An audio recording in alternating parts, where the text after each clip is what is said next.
Alright guys, good evening. Hope you're all doing well.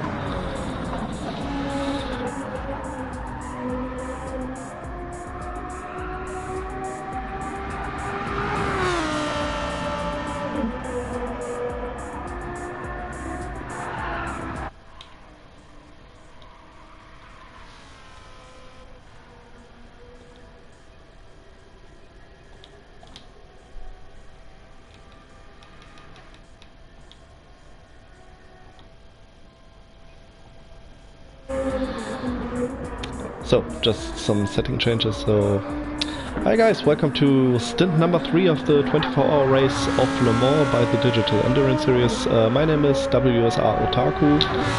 I just had the honor to drive the second stint, even if it was, maybe not the best one I've ever driven. It still was a lot of fun, and now I'm glad to have kind of a break. Well, it's not really a break if we have to stream 3 hours of the rest or the next stage of the race, but anyway, it's what we do all the time, and it kind of is a lot of fun, so why not? As you can already see, the sun has already basically disappeared. It's just gone. You only see a little bit of a light, and therefore you can assume that the grip will be pretty low compared to the first stint, and well, compared to the second, and especially compared to the first stint. And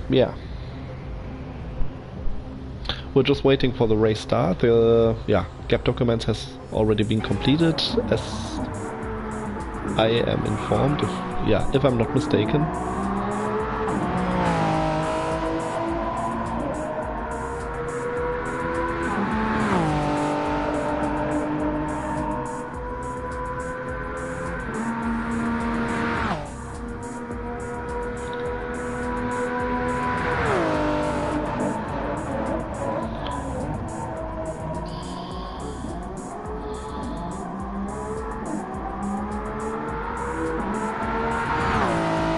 There's just still a bit of confusion as we are sorting out the grid, as a few people are still in the wrong lobby, and therefore, we apologize for the slight delay. We expect to start in the next few minutes with the third stint, so with the last 15 hours of the 24-hour race, well, at least 3 hours of them.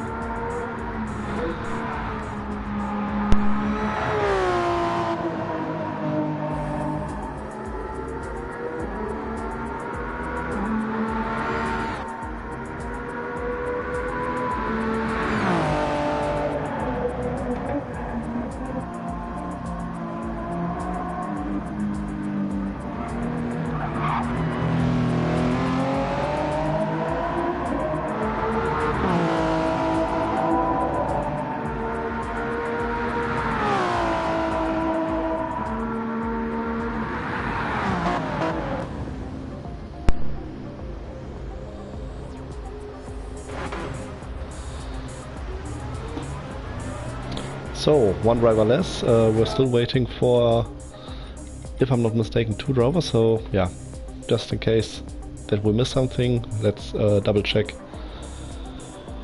the lobby list and see who's missing. We should have 1, 2, 3, 4, 5, 6, 7, 15 drivers total.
Alright, so I think we solved kind of the problem. The problem was we had an independent host but 15 drivers, which means that in a lobby where 16 people only fit in. It is not possible for an additional streamer to join, therefore I decided now for myself to host a lobby. So yeah, it will take just another 2 to 3 minutes until everyone has joined, as probably everyone is on my friends list. Therefore, yeah, we just have to sort out the grid, and yeah, then we can start the race. This, however, should go pretty fast as everyone is already joining, and yeah, I have the grid just on my phone, which is next to me, so yeah, easy task.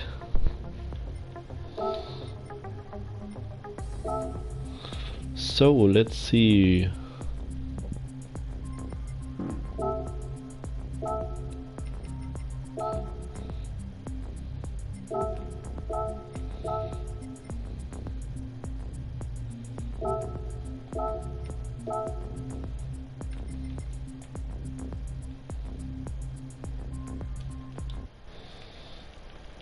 The friend requests keep flying in, even though that everyone is in, though, so that's not that much of an issue.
So, grid is set. Once again, also to the chat, we apologize for the delay. This, yeah, it's definitely my fault, so yeah.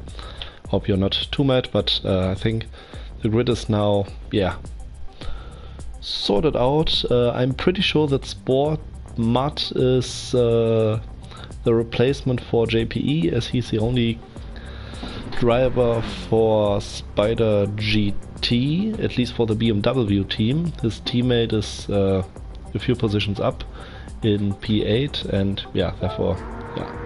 Let's wait 1 more minute until, yeah, 23, and then we can start the stint, finally, so that everyone still has a bit of time to settle themselves, and yeah.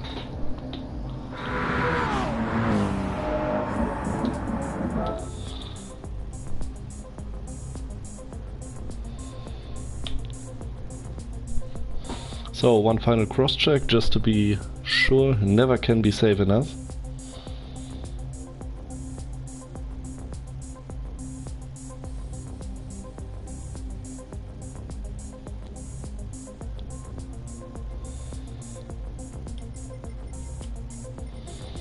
Alright. Everyone is in their positions, so yeah.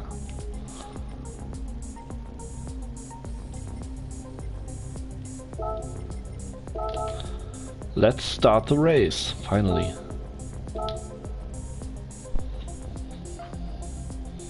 So now I finally have the opportunity to get a look on the stream chat, as I've been busy with everything else. So, back to business.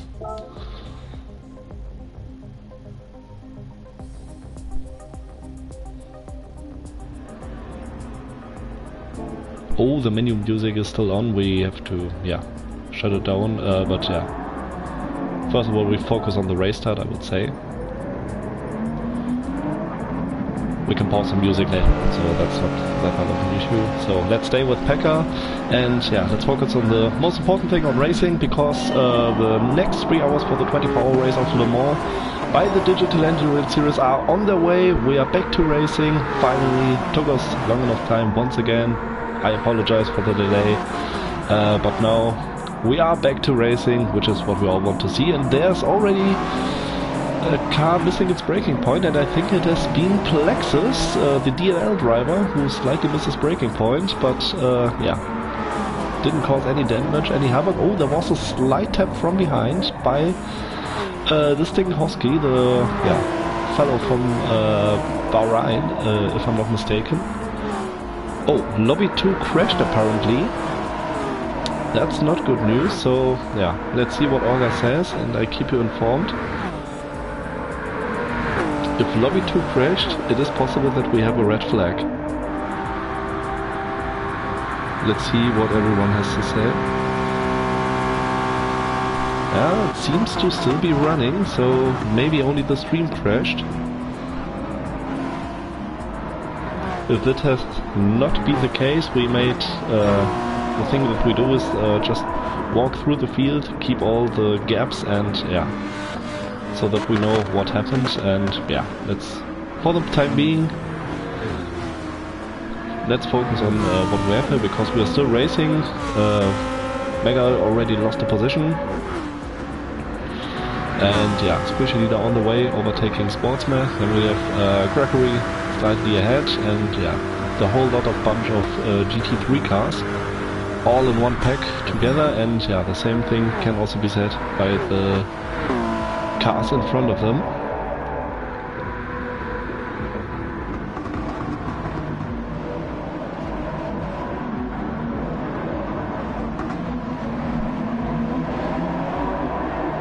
Oh, there was a slight power oversteer by Batman. He kept the car on the control in the last moment.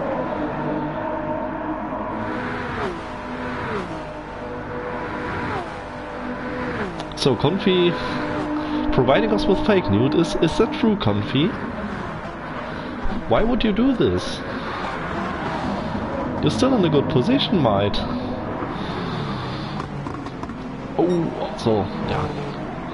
You can immediately see that the grip has been a whole lot lower compared to the first two lobbies if you just watch the LMH cars Just, yeah, swerving across the track. It takes a few laps. Oh, and Plexus also has damage. Is there another car with damage? Maybe front damage? No, there's not, so...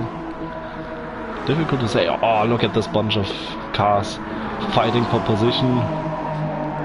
5 to 7, if I'm not mistaken. Philip Rage on the inside. Hey, there was light contact. Oh, there's damage on Batman's car. There was a tap, if I'm not mistaken, by Philip Rage. Has he got damage as well? No, he has not. But Batman definitely has damage, and he also has a half a second penalty, and I think he's entering the pit lane for repairs. No, he's not. He's staying out. He wants to continue, even though that his car is damaged, which might slow him down. We don't know how much, but it will probably slow him down. Both of them really fighting for it, even though it's for the last 2 places in the first lobby. And they're losing a lot of time to the pack ahead. Let's stay with them and see if anything happens here. Yeah, they're still fighting, but keeping it clean as it appears for now. So, up ahead everything is settled at the moment. Joe of the Fire just pulling away, doing what he's doing best. Yeah, this is by far the most interesting fight at the moment, at least in the LMH class. Let's stay there for a few more moments and then we focus back on the GT3 class. 38 spectators, by the way, at the moment. Crazy thing, even though that the race is already on the way for 6 to 7 hours, which is, just crazy. But that's what we want to see. Yeah, now with the damaged car, it's so difficult to keep up on the straight. But the damage seems not to be as strong as expected first. But now Philip should have the upper hand in case of Top Speed. Moin Harry, schön, dass du da bist. Hab das Auto schön warm gefahren, wir sind auf P5. Mal gucken, was wir nachher noch so machen. Ich hoffe, du hast dich schön warm gefahren.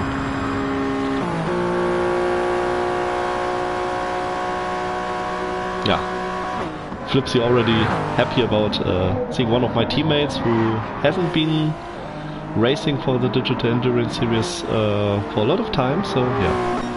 P1, P2? Yeah, let's focus on that. We have a 2-second gap. So, did we mean P2 and P1 in the GT class? We could focus on that as well. No, it was 1.9. Fake news again. Oh, look at this bunch of cars. We have one car pulling away, which is the Lamborghini of Spider GT, and the rest of the cars still in one beautiful line behind each other. Crazy stuff there. The Lexus also not with the worst top speed. Last year it was a bit different with a different BOP setting, but now all cars seem to be more or less equal on pace. So, yeah. Let's see how it will end up. In front of this pack, the BMW by Johnny, who we have seen in the chat, very lively in the first stint.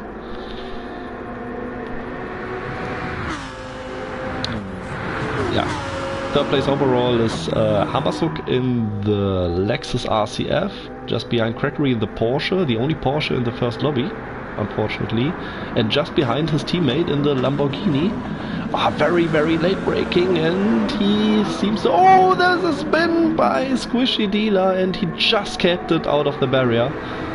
And there's another spin behind, and that was Mega L. Oh my goodness me, what's happening there? The grid has just disappeared. We had 2 cars sliding at the exact same spot, both of them Lamborghinis, and yeah, one got lucky and one, unfortunately, not as much. Very unlucky, but we are only 6 minutes in. We have 3 hours of total stint length, so there are still a lot of things that can happen, so yeah. No worries, maybe there's an overtaking attempt by the WSR Porsche, but it is just not fast enough in the corners as it seems. So let's see what happens there. Let's focus back on the hypercars, so that we don't miss anything. Plex is coming into the pits to repair his damage, and the question is, what does Batman do? He stays out. He lost 7 seconds compared to Philip Rage, who himself is also 5.5 seconds behind the next car ahead. And here we have, yeah, probably another find. Yeah, ciao tutti, Masma. Welcome to the stream. Good to have you here. If I'm not mistaken, you're not driving this time, right? Or I don't quite remember, because normally I always see you on track. driving an LMH car. The gap is closing, but I can also spot that a lot of drivers are also managing their fuel, their tires, because they know it's a very long race. We have to do probably very long stints, so it is just unnecessary to waste all the tires and the fuel just away, maybe to gain like 1 or 2 tenths each lap. And yeah, some drivers think that it might be a little bit more worthy to save, yeah, a little bit of fuel to maybe save 30 seconds of pit stop time, which is also very important. So in the front, Joe of the Fire disappearing, Pekka in second place, Juno in P3. The Finnish guys making an impression of themselves, doing a very good job at the moment, as they did in the first 6 hours as well. Also very great design, which reminds me a little bit of the privateer hypercar which we have in the real life WEC. I always forget the team name, but I think it's also an Italian team. And the colors remind me a little bit of it. And at the same time, the colors of the car of Jaw of the Fire remind me a little bit of the 905 Peugeot from the late 90s, early 2000s, something like that. Yeah, and Jaw of the Fire on the way to get the best possible lap time. Now maybe it is even the best time to set good lap times, because in the night it's a bit more difficult, and then during the morning there's no rain forecast, but it will get a little bit cloudy, so the grip won't get much better as it is now. So we have to see how it develops. So in the meantime, Johnny chasing the GT3 leader. Behind the field is spreading out a bit. Oh, there's a spinning car! We always manage to appear at the worst possible moment. I do apologize for that. I promise you I don't do it on purpose. The Escuderia Pantera Corvette, which still is in a very good position, just spun out. And yeah, Megalel, as you remember, with damage from a spin out of the Mulsanne corner. Yeah, the WSR cars teaming up against the Lexus. At least one car is getting past, and now this is a very tactical thing which you have to do. Keeping the car behind, which is very difficult on a very long straight, but with a car which has a good top speed, which the Lexus has, it's easy to overtake the car back again. And the way to Indianapolis, if you don't know it, is a pretty long one. So, yeah, difficult thing to say. Gregory now letting his teammate pass, if I'm not mistaken. Yeah, so it seems. Both of them, of course, with clear instructions not to race each other harder than necessary. Of course, a little bit of racing is perfect, which is also entertaining, but you don't want to destroy the race. That's some information which I can provide you with, of course. Most important thing is that everyone has fun, and at the moment it seems that way, definitely. So up ahead, Moata has lost the lead in the meantime to Johnny, and Batman has made his pit stop to repair damage and is already exiting. Perfect timing, by the way, because he is in clean air now. It might have been clever to refuel a little bit more, so that he already had some fuel in his car, which he doesn't need to put in later on. But maybe now something we don't know. So Johnny in the lead, second place Moata, third place Squishy Dealer. Showtime Favre gained back 4th position against the WSR Porsche. Sportsmet in P5, Hammersuk in P6 and Megael in P7. Back to the LMHs, where the gap to Joe of the Fire has decreased a little bit. And yeah, the reason therefore is because Pekka has set a new fastest lap.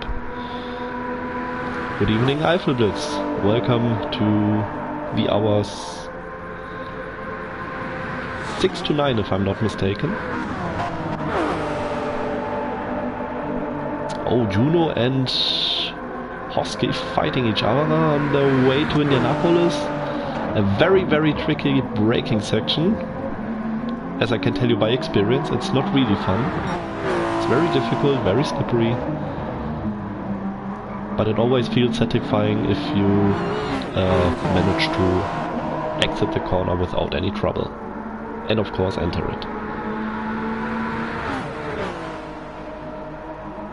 So Philip Rage closing the gap to the cars behind. He already gained half a second. Plexus on the other hand, yeah, 33 seconds behind, of course, because he had to do a pit stop for repairs, and Batman had to do the same thing. Johnny in the meantime seems to have everything under control. Stick at home, grüß dich, moin, wir sind gerade hier auf deinen Teamkollegen drauf, der jetzt gerade die Führung übernommen hat hier in der Lobby.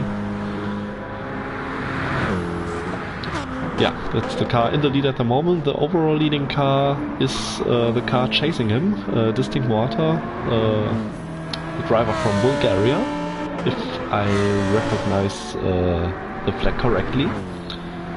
Yeah.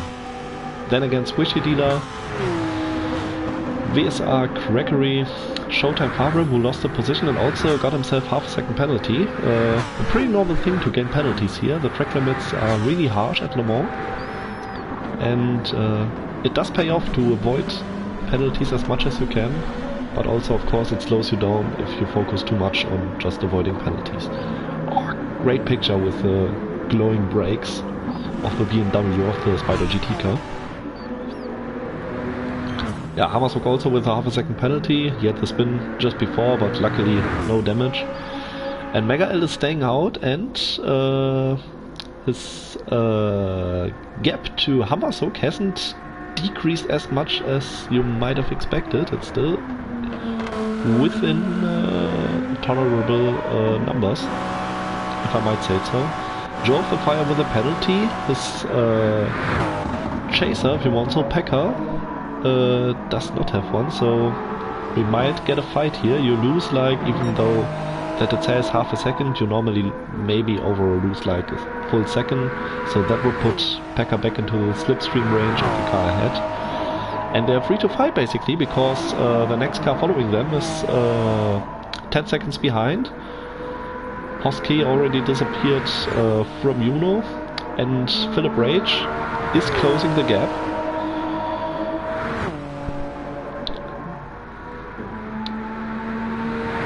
Lex is also now trying to do as consistent lap times as possible, with half a second penalty as well. And yeah, Batman on the exact same mission. Johnny already 2 seconds ahead. Oh, I was just thinking that he's doing a pit stop, but that's a basic racing line. You lean a little bit to the pit entry to gain a little bit of more space, so that you get more speed out of the upcoming double chicane.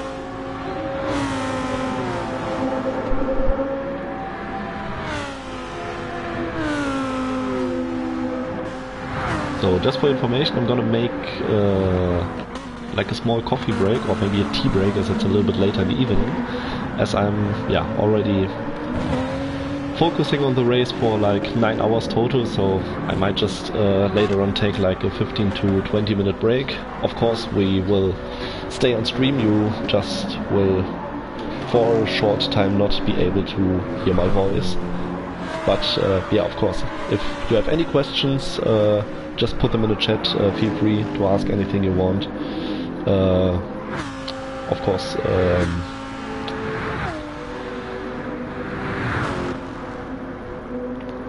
and if possible, I'm happy to answer your questions. And also, if there's a volunteer who wants to commentate with me, even if it's only for 1 hour, you're always welcome. It's always possible to open a PlayStation party to invite you and have a little chat, maybe a little interview. So if you're interested, just give me a private message on Discord, or write it in the chat, wherever you want. You are very welcome to join, and if not, that's also perfectly fine. And as expected, the gap came down to only 1.3 seconds. Slipstream range is approximately within 8 to 9 tenths, maybe a second. So, and with another half a second penalty, this can really get interesting, as it might even be enough for Pekka to overtake and regain the lead.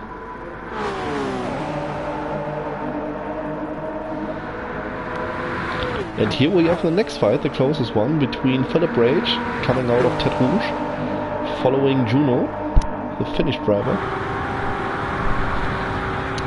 Yes, I raced Stint 2, if that's what you want to call it, because I was way in last place. But yeah, Porsche really difficult to drive for me, but I have to admit it still was a lot of fun. It's always fun to drive Le Mans, to manage the traffic, the LMH cars, and I think we're still in the overall position. Now I'm pretty sure that my teammates will do the rest. Nothing really happened, just my normal pace, which is on aggregate like 1 second to 2 seconds slower compared to my teammates, which is perfectly normal. But on the other hand, I think I only had one mistake, which was losing control a bit coming into Mulsanne, so nothing major. And yeah, trying out a few things. I went for the two-stop strategy, and I think it was a good idea to try it at least. It did work, but I'm not sure if my teammates will do it as well, because I think the difference between the two-stop strategy and the three-stop strategy is not as big as it really matters. It really depends on your driving style. At least that's my opinion. And yeah, therefore, yeah, nothing really happened. Just yeah, my normal pace, and also the fact that the pace in the first lobby is just amazingly good, and therefore it's nothing unexpected that I just can't keep up. I think being like 10 seconds behind some of the guys who normally just drive 1 minute away is nothing that I have to be ashamed of, so yeah, all good. Yeah, I saw it, and I think you forgot to change your tires in the first stint. Nevertheless, I think you had a very good stint, and yeah, the gaps are really close. I think it's only 2 minutes between P1 and P6, something like that. So, and we're already 6 hours in the race, so that's basically nothing. I think the LMH class is a little bit more spread out. I don't have the exact times in my mind.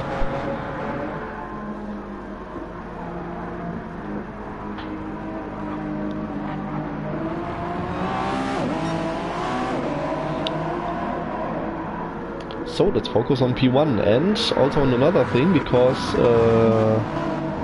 the first cars to be left are appearing now, which first of all is the Corvette by Clemenson.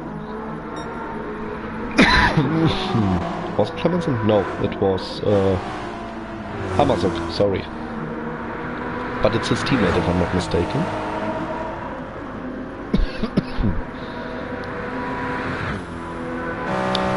Yeah, press X could be, yeah, yeah, tires are not that bad. Fuel would be worse, I think, because that makes an additional pit stop unavoidable, I think. But, well, it happens.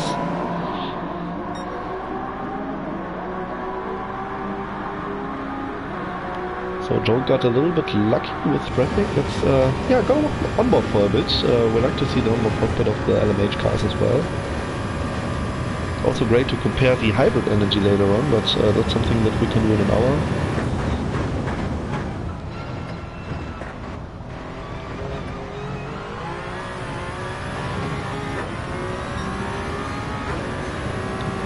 Just amazing pictures. An LMH car passing through the Circuit de la Sarre, passing GT3 cars, which of course are like 50 kph slower. Also great to see now that Joe of the Fire just decided to bail out of the overtake, as it didn't seem to be worth the risk.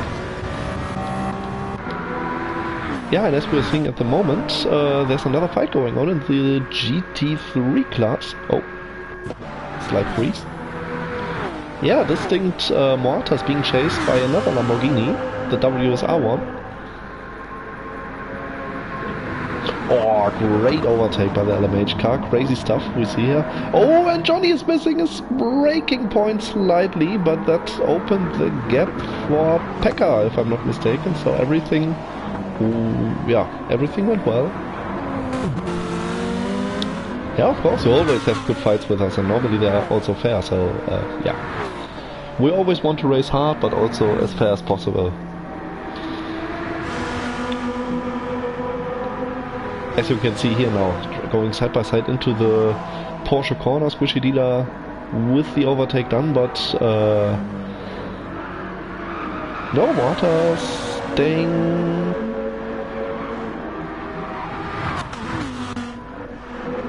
I don't know. Ah, now I'm seeing it. I was just a little bit confused because I saw Morata in front of Squishy Dealer, even though it was the other way around.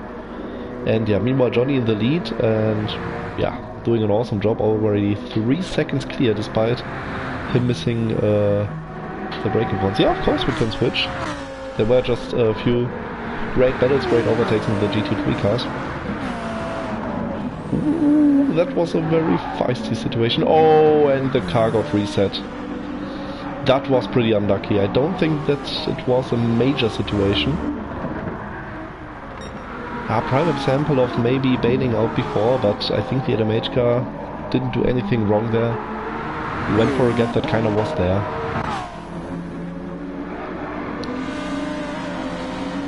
So the gap between the first two cars to the third place one already spread out. Philip Rage now on the hunt of Hosky. Juno, the car in P5 at the moment. Yeah, there's kind of a gap.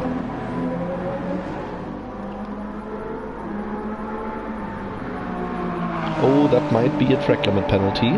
Maybe even 1 second. Yeah, half a second penalty. I think it was for cutting the corner, not for running wide. But I'm not sure. Maybe it was for running wide. Always difficult to analyze.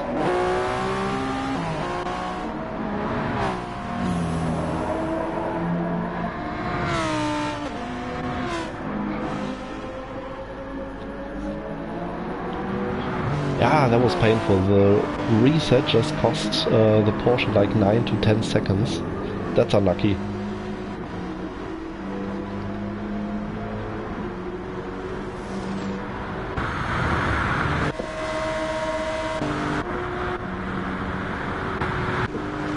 All cars pretty equal on tire wear, as I see it right now.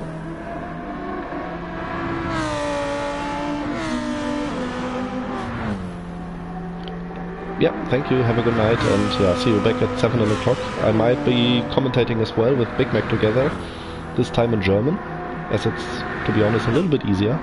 But, no, that's Stint 6, sorry. I think Stint 5 is like from 4 to 7 o'clock in the morning, German time.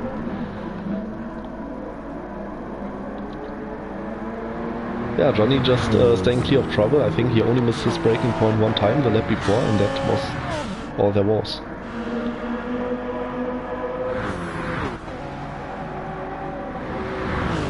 Half a second penalty for showtime favor. And also half a second penalty for the Spider GT car by Sportmart.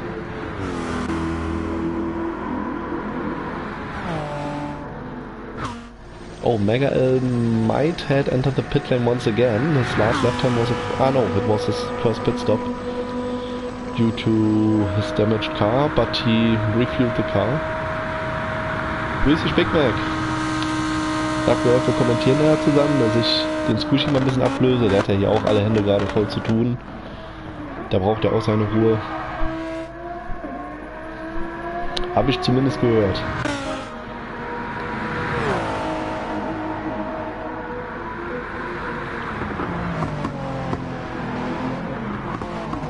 Yeah, to stop from this position is difficult, not impossible, but it will be really, really difficult. Ja, mal schauen, ich bin früher morgen unterwegs, gegen 7:30 bis 8 bin ich zu Hause, dann komme ich direkt online, also einfach eine Party aufmachen.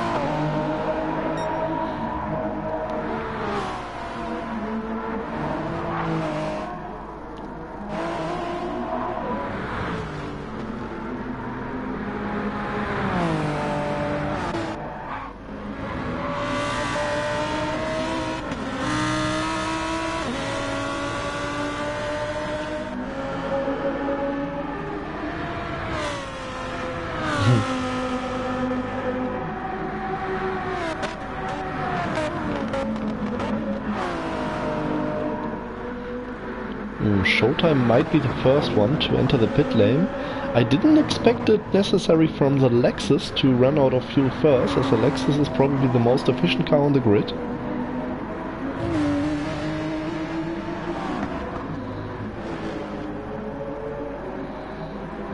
Porsche seems to be good on fuel. What is this car? It's a Corvette. Corvette's surprisingly good on fuel as well. The Lamborghini really good on fuel. A little bit better than the WSR one. Yeah, Johnny also probably in this last lap and yeah, on his way to the pits. You consume like 5 to 6% of fuel per lap, if I remember correctly. So if you save like crazy, it might even be possible to do 10 laps, but most guys normally go for, if I'm not mistaken, 9 laps. So I went for 9 laps and it went perfectly. I didn't have to save like really crazy hard.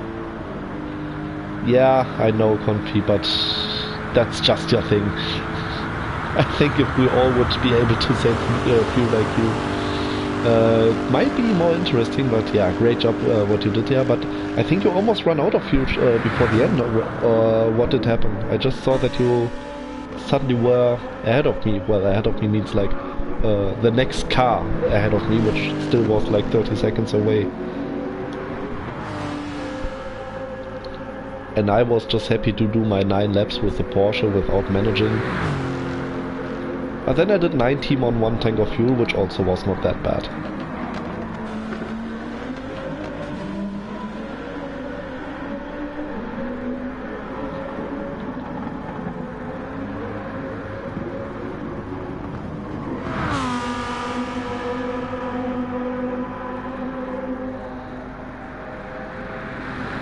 So, Pekka the first one to enter the pit lane, trying the undercut on Joe of the Fire.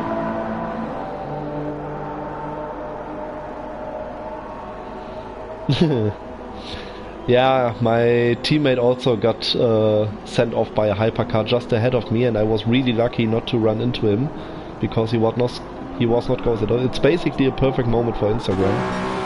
Maybe I clip it later on or maybe tomorrow, because I know that when I'm finished with streaming I will be so tired that I will just fall asleep in 5 seconds. Surely.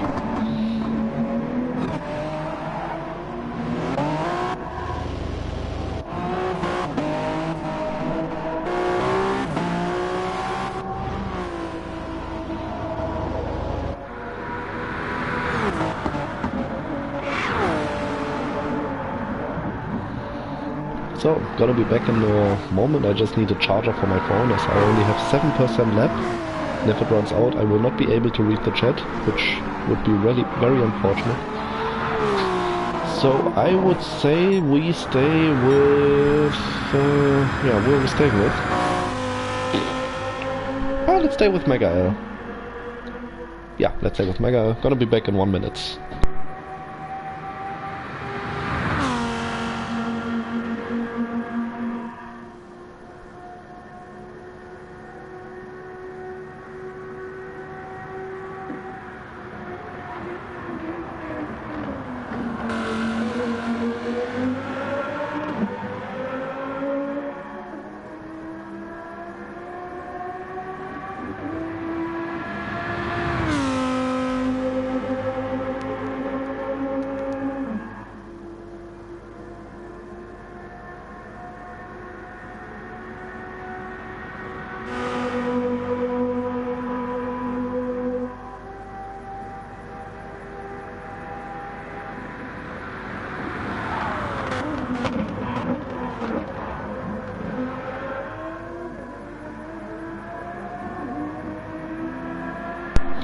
Alright guys, I'm back, phone is charging, and yeah, the first cars are doing their pit stop.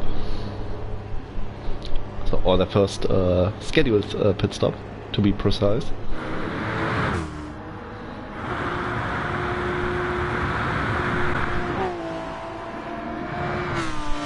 Yeah, as expected, one of the cars to do the pit stop at first was the Lexus. Johnny already on his way out. 84%, which means that he's definitely going for the 3-stop, as is Showtime.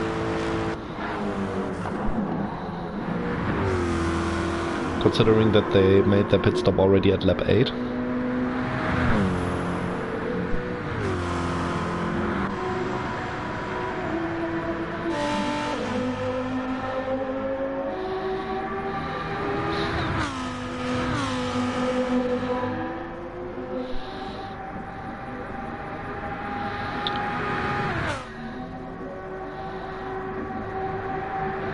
And that's probably the most interesting battle that we have in the moment, the Lamborghini battle. Let's keep an eye on that and see if we have some other battles in the LMH class, but it doesn't seem that way. Philip Rage going for an 11th lap, as does Joe of the Fire. Hosky has front damage and comes into the pit lane. And Pekka, remember, with a very early stop.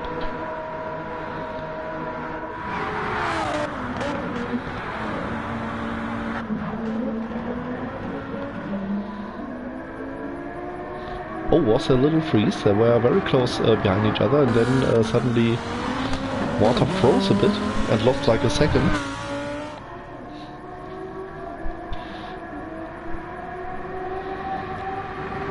Interesting to see how good the tire wear is on the car of Mohata compared to Squishy Dealer's car. Well, at least the front tires, the rear tires are pretty equal. Ah no, it was with the Porsche. But Mohata with a very good tire wear. Oh, we have a disconnect. Husky disconnected. Lap 9, 34 minutes and 50 seconds. First disconnect of the day. Oh my goodness me.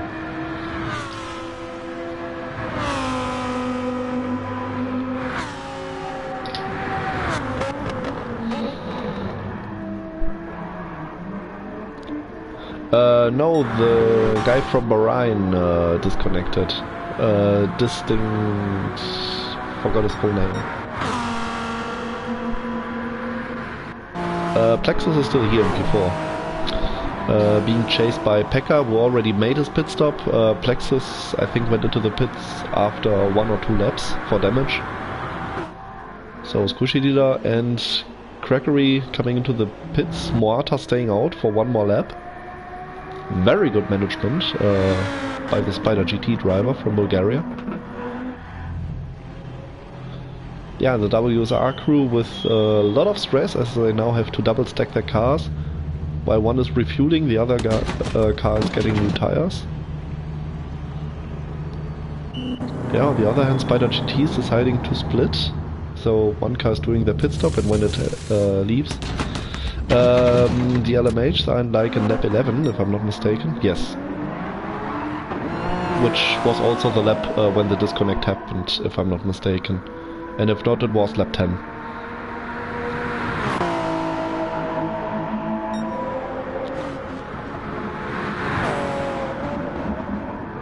I think he was not that far behind Philip Rage. So the race leader coming into the pit, and it will be interesting to see where he comes out of the pits. He was 3 seconds clear to Pekka, who is the net pit stop leader at the moment. And everyone else ahead of him will have to come in.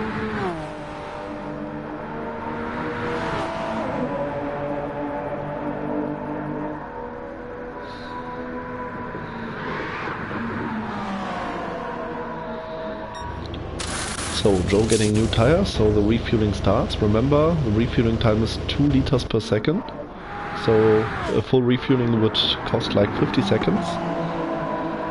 As Pekka's already approaching the Porsche corners, it will be really close, but I don't think that Joe will refuel the car to the rim.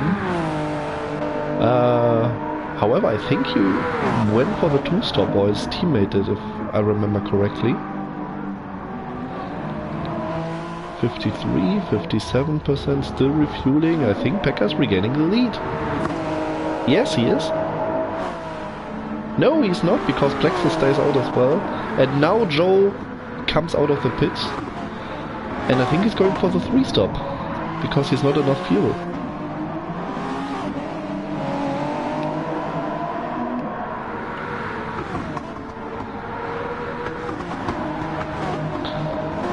Yeah, and here they are, the net race leaders. Because, yeah, Plexus have to be, is not really fighting for position as he's almost out of fuel. So he has to come into the pits. Meanwhile, the rest just came out of the pits. Philip Rage refueled the car to the brim. Juno still refueling or repairing damage? Nah, still refueling. And Philip Rage might be someone to go for the 2-stop.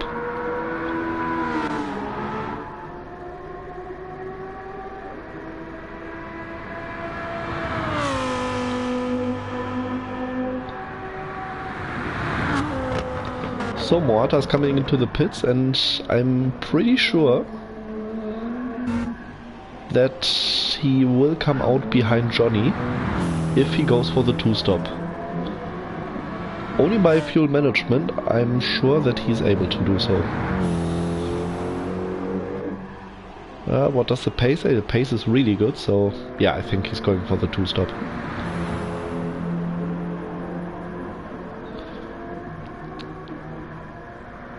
Johnny's going for the 1-stop, 3-stop definitely. Squishy also seems to go for the 3-stop.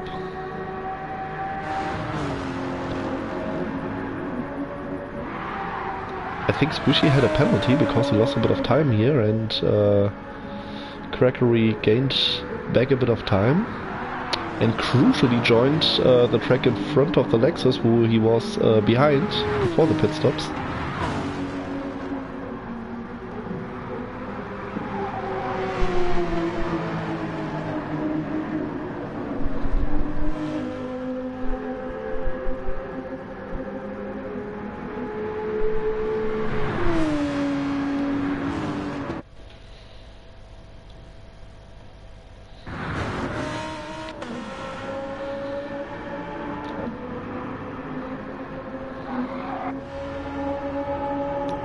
Yeah, he's going for the 2-stop.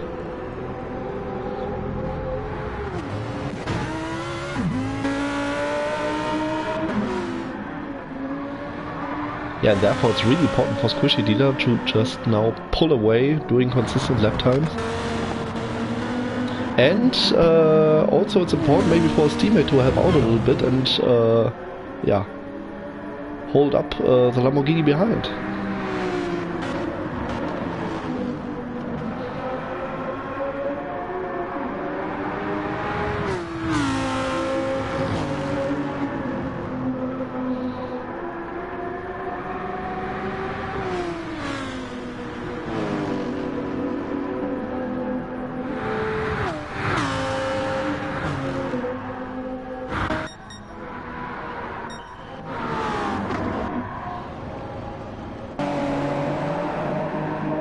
And we have a lead change, Pekka in the lead.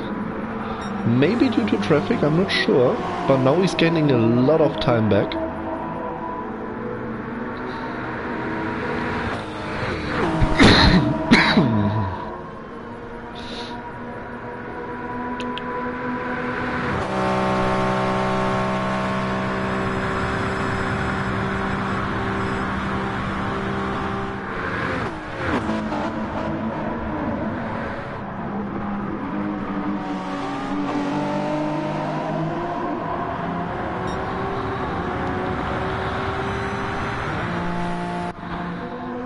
The Corvette is here in P5 in class, if I remember correctly.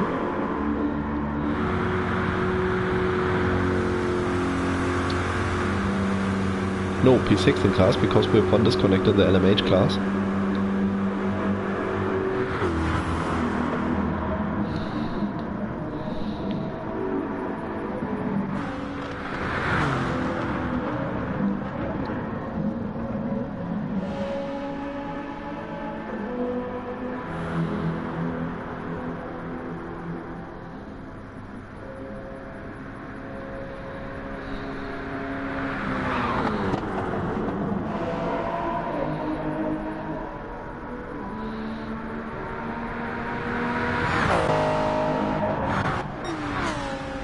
yeah, we're coming here to the right moment. Thanks, Schroeder. No, it was KC here. Thanks for calling me. Juno still in P5. I think he's not fighting anyone at the moment. And Joe the Fire going for the outside overtake. Oh, there was a slight punt by Pekka, but he, yeah, pulled out and let himself fall behind.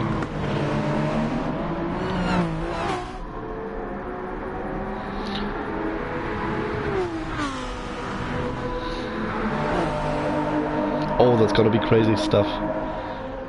2 LMH cars in the fight, now overtaking the positions 2, 3 and 4 in the GT3 class, coming into the Porsche corners.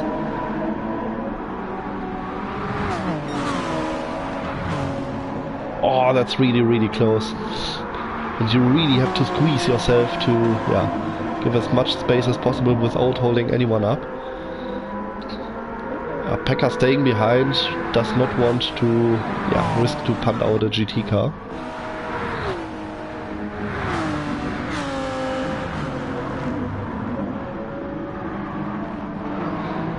And everything went well.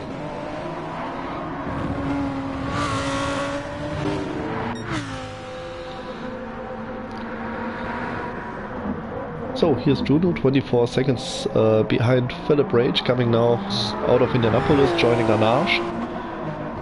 And 11 seconds clear of Plexus, but with a little bit less fuel, so I'm pretty sure they will meet once again each other on track. Staying interesting.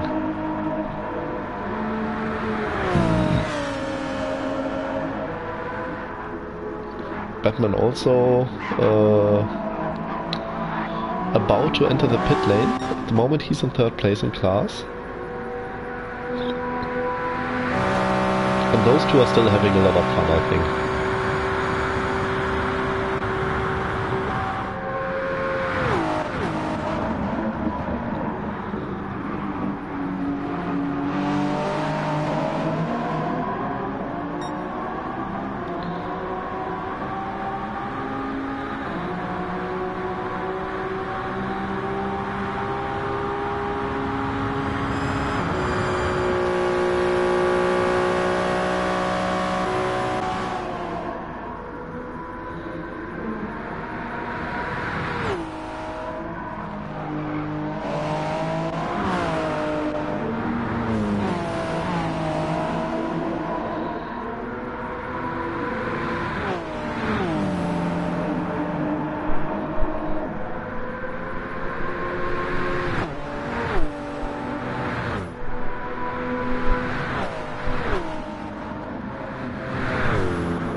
Jo, stimme ich dir zu, es ist schon schwierig. Also die kann man managen, aber das Geheimnis ist, du musst die wirklich managen, wenn die noch keine Reserven hat. Wenn die einmal leer ist, dann bleibt die auch quasi leer. Da machst du wirklich nichts mehr gegen.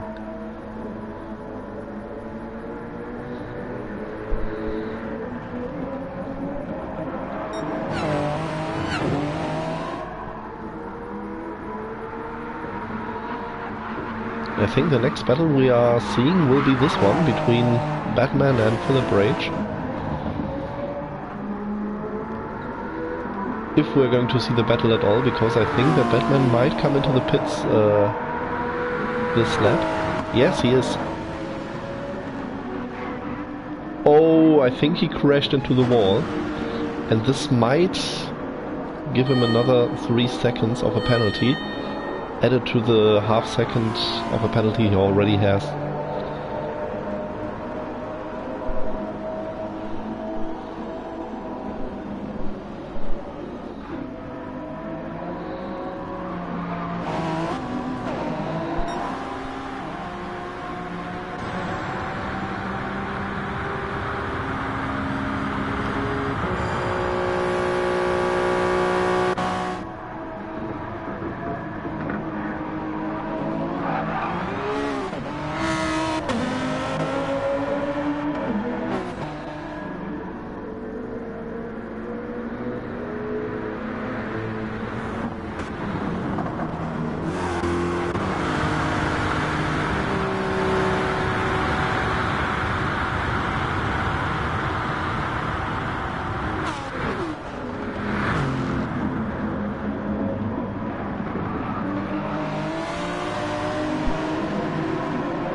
No, I don't think that Packer spun out. I think he's just doing, yeah, he's just doing fine. I think his lap time's okay.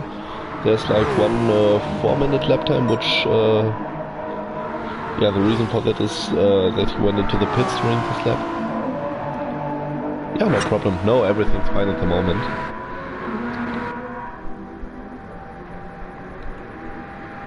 Yeah, the real spin might just be due to some lag, which, yeah, it's just Gran Turismo, but normally the drivers, if they have a good internet connection, are affected as much by it as we are as spectators due to, yeah, me having a PlayStation 4 still, which still works perfectly, so at the moment there's no reason for me to buy a PS5. But not that much happening at the moment. I think the most interesting battle was between those two guys. Distinct Morata in the Lamborghini and Crackery in the Porsche 911. By far the fastest Porsche at the moment in the entire grid. The reason for that also being that it's the only one in the lobby. I think there are 1 or 2 more Porsches in the second one. To apply a livery takes forever for anything. To load a lobby, to create... Well, creating a livery is okay, yeah, but yeah. You got to be patient for a PlayStation 4, that's correct. Yeah. As long as it works.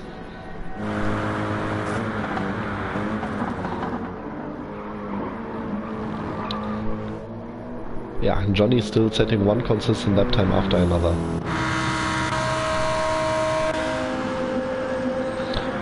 But it will still be interesting because I'm very sure that Showtime Favor will go for a two-stop strategy.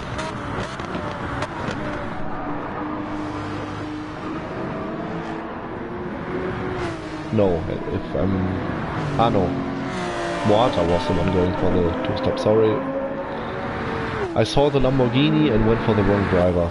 I think after 7 hours something like this can happen. I'm allowed to. I allow it myself.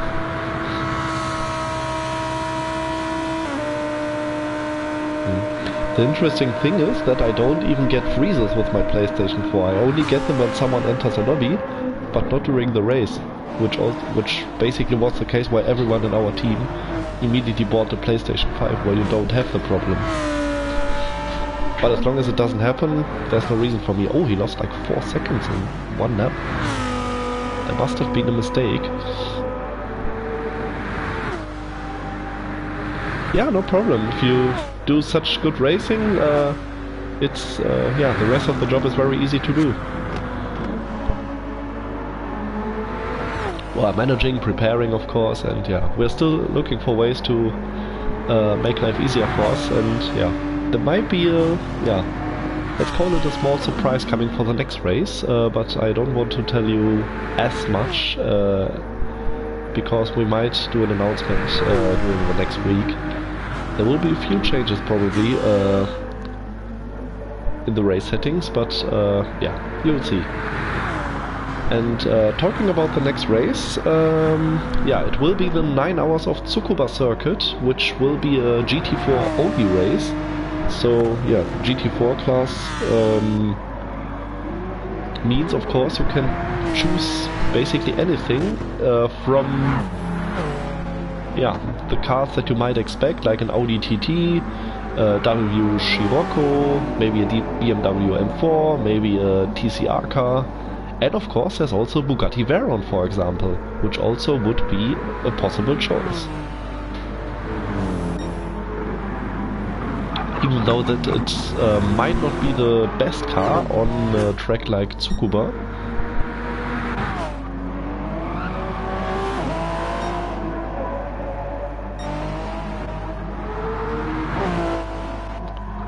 Yeah, fortunately no fights at the moment, and because Pekka is getting himself now a 1 second penalty, the gap to P1 will decrease even more.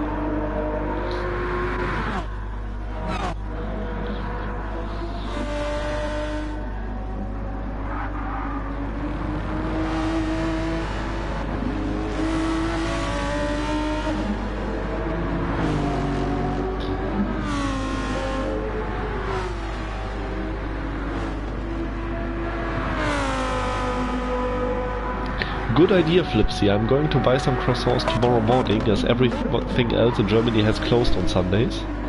Only bakery stores are open.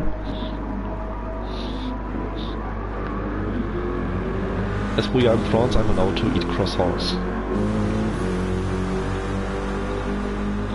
In Germany it is still 20 minutes past 10 in the evening.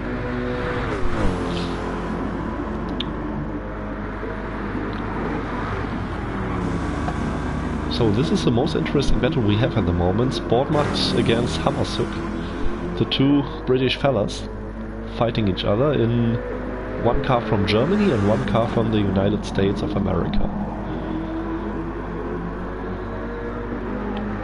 In a track that is in France, where the team that has won most races, or the manufacturer, is also from Germany, which, if I'm not mistaken, is still Audi or Porsche. Yeah, midnight stint and the 4 o'clock to 7 o'clock stint will also be tough. Yeah, one of my teammates lives in America, even though he's German, but unfortunately because of some management issues, we had to retire one car before even starting the race, and therefore he will not drive, but for the night stint it's perfectly, because if you have like a time difference from 6 to 7 hours, which he has, 3 o'clock in Germany would be approximately like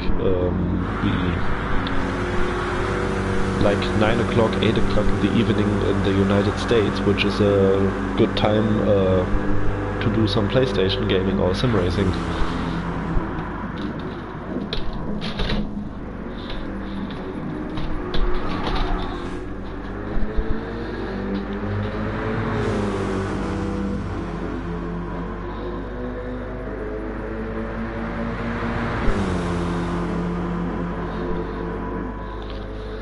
So, is Sportsman finally going for the overtake before Mulsanne? I think he is.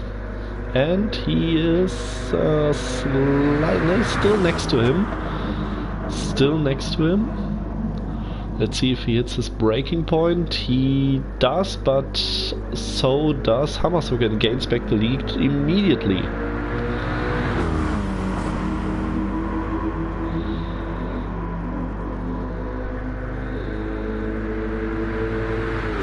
Yes.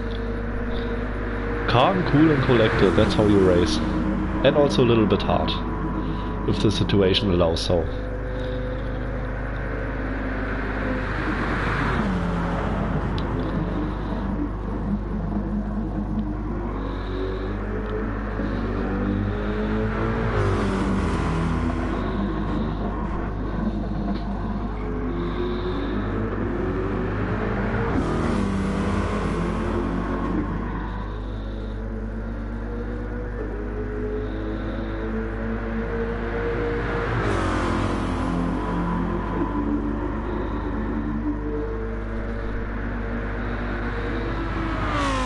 So, the first hour has passed already.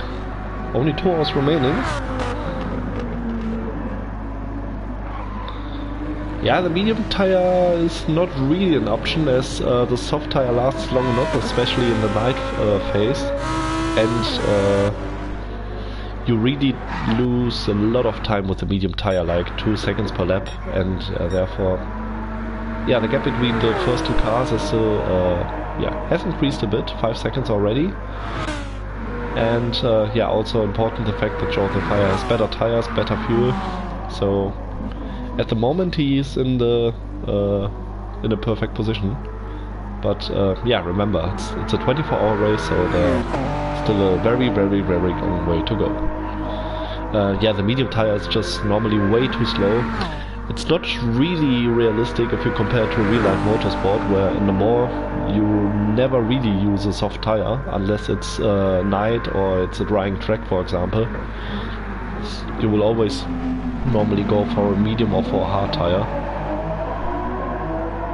Well, nowadays you sometimes use a soft tire for the race start, maybe, but yeah, it's perfectly normal in real life in the Mall that you do like 3 or 4 stints with 1 set of tires, and they survive that easily.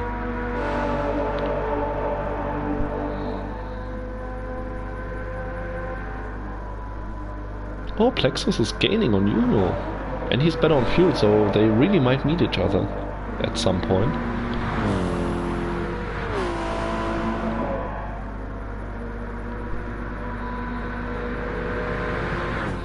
To be honest, I'm also thinking about joining a race series where you only are allowed to use hard tires, but yeah, it's very difficult to explain. I think the grip is a little bit too low for most people, therefore those lobbies don't really get some attention, and yeah, it's really difficult, but I think the concept would be interesting.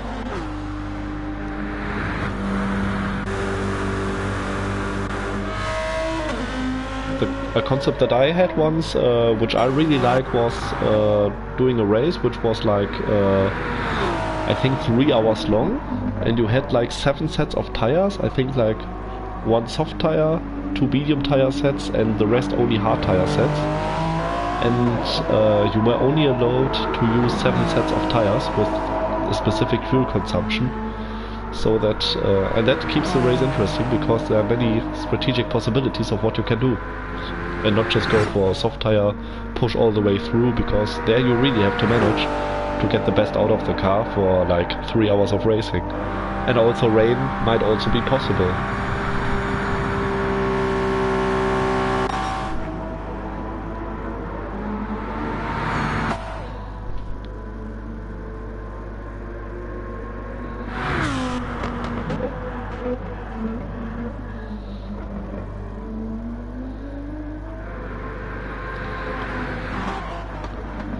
Sportsmed went past Sportsmed in the end, and now they are being overtaken by the LMH leader.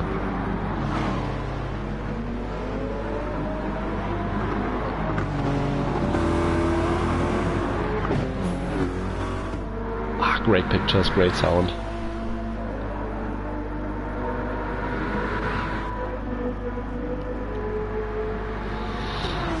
Morata losing a bit of time, but still doing consistent lap times. And remember, he will do one less pit stop compared to all those guys ahead of him who are not that far away. Gregory seems also to have found his pace, doing not the same lap times as his teammate in front of him.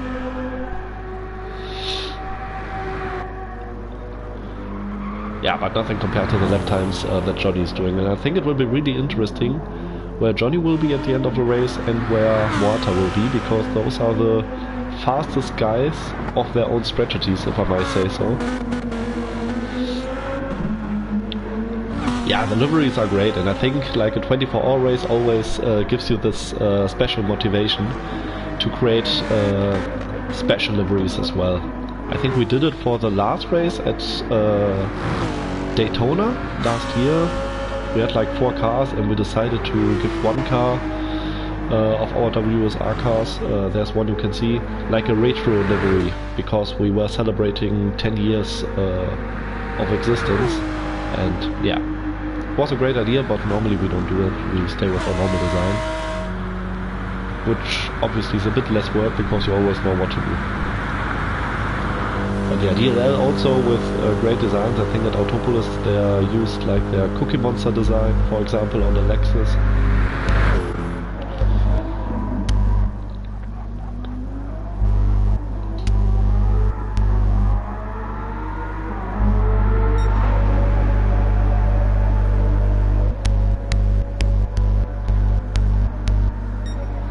And I think in the second lobby, I don't remember which team it is, I think it was the pole setter team of the second lobby. They had like a really beautiful beach design as well.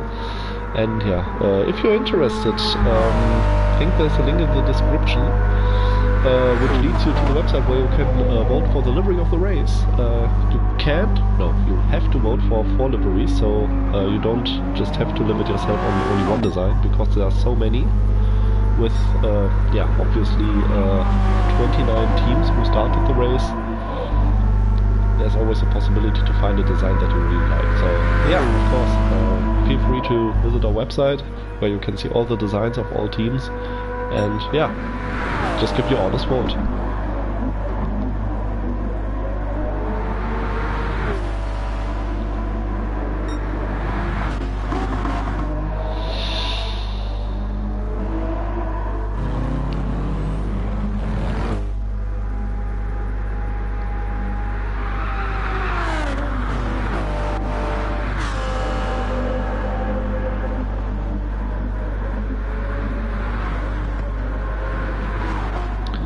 When will Joe pit? Let's see.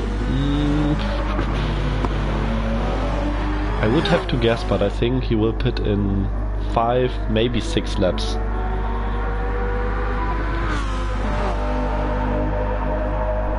You hear vibrations from the background? Okay, maybe that's my mic. Give me a second. Gonna paint the screen blue for a few seconds.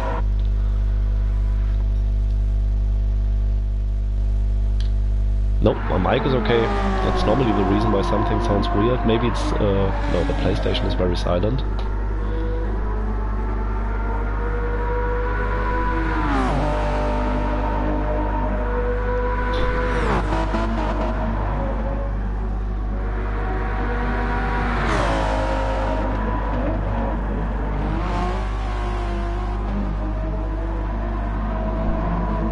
Ah, by the way, I hope it's okay that I don't show the driver names above the car. I just think that it looks a little bit stupid.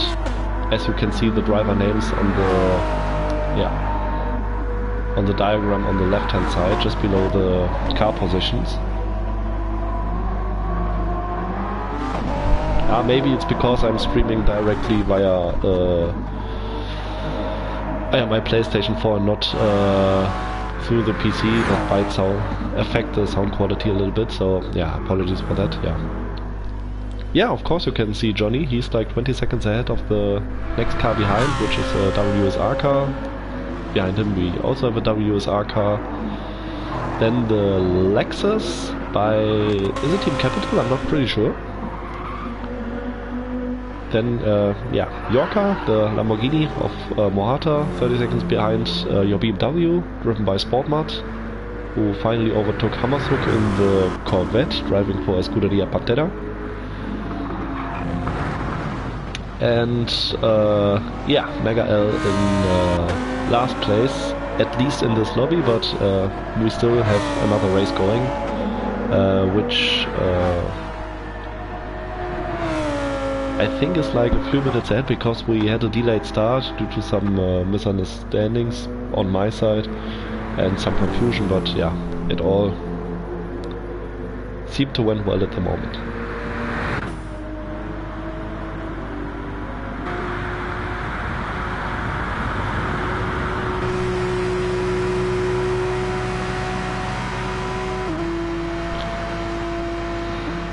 Yeah, an animated livery on the Porsche would look great. I think it looks best on the AMG. I don't know why. Maybe because I do it in real life. But Pekka is like 10 seconds behind Juno, if I'm not mistaken. Ah no, Pekka, not Plexus. 6.5. It was 5 seconds before, so he is losing a bit of time and also losing a bit of fuel.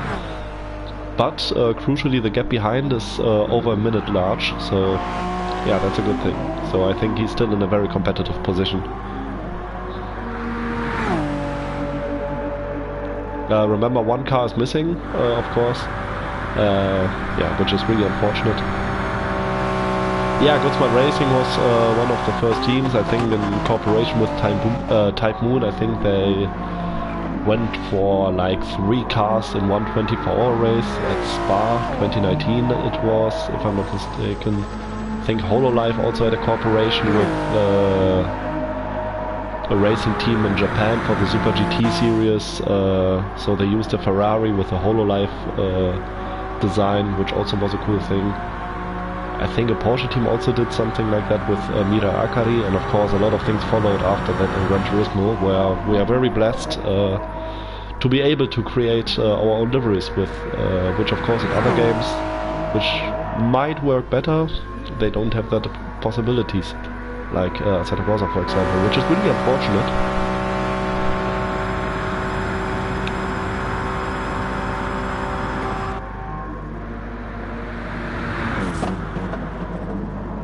So Johnny coming into the pits in 4 laps, probably. Now the AMG is really good for design because it has a lot of yeah, a lot of space on the car, and there are not so many hidden spots. The GTR is also really cool. Doesn't matter if it's the 18 one or the 13 one. Yeah, and at the moment I'm planning on doing a design on the BMW M6.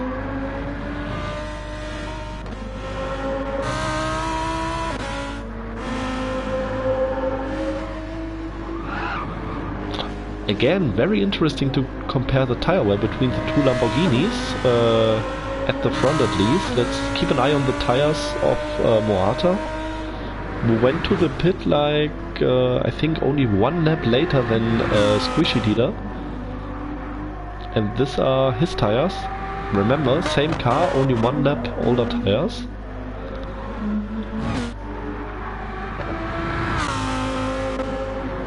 Yeah. Exactly 1 lap, and yeah, that's crazy. So tire wear seems to matter at the end, because now Mohata gains back a lot of time, and he's still doing a very good job, setting consistent lap times one after another, gaining time on the Lexus ahead. The Lexus also probably only doing 4 more laps, so this one and 3 laps after. And then he's also out of fuel.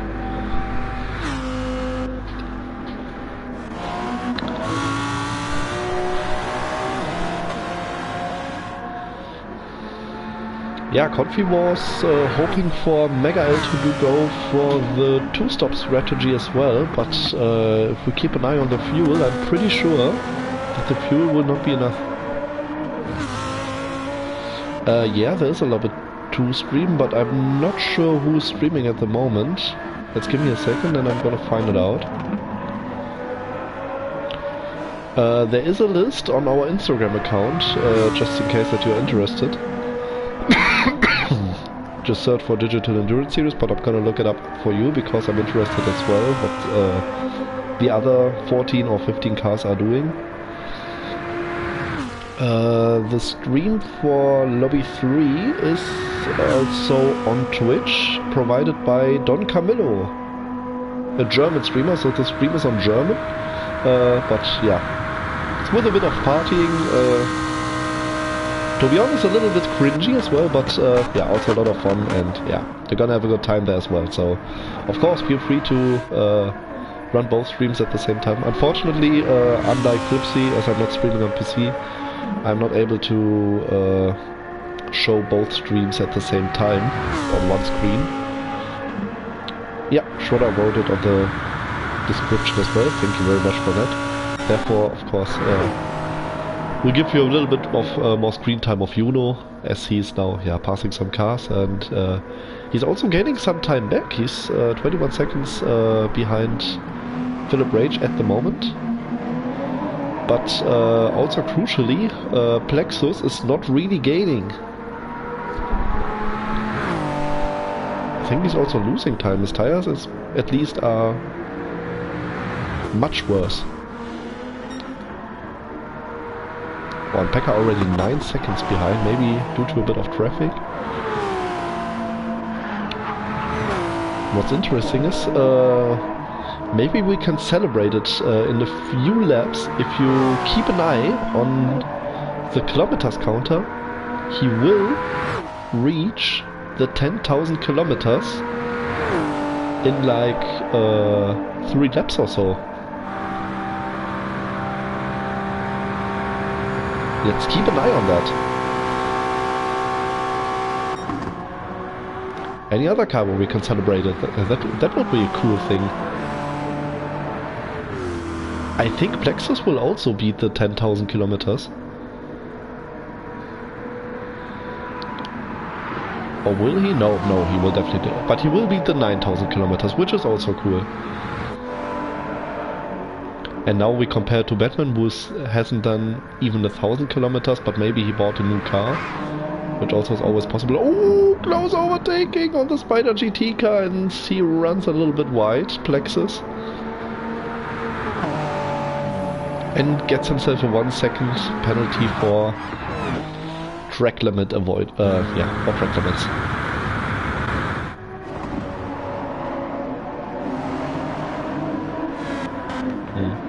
I can assure you that Gregory, as my teammate, has done way more than 400 kilometers on the Porsche, but it was with his old account, Mr. Krabs. You might know him with the Belgian flag.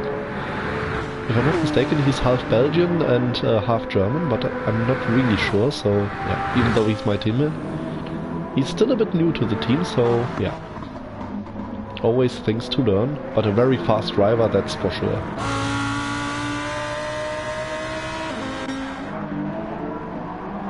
Oh, only 28 kilometers remaining until Pekka beats the 10,000, which is basically 2 more laps.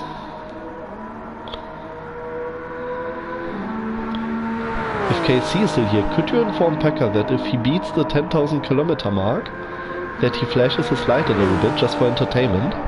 That would be a very cool thing.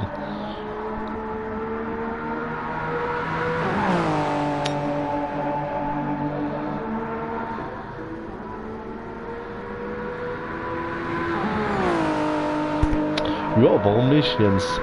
Fahr einfach mal. So 700-800 Kilometer fährt man hier schon ungefähr. Eher 700.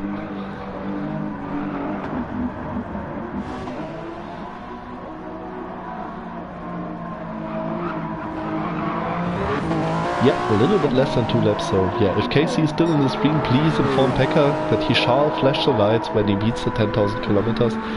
I will keep an eye on him, but yeah, let's go through the field, let's see if there are some fights developing.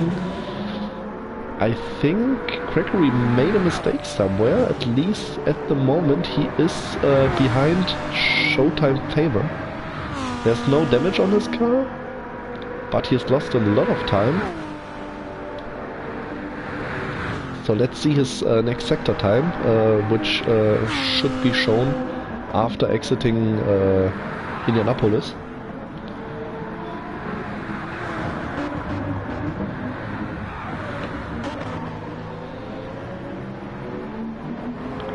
Yeah, there are like 4 seconds missing, so there must have happened something.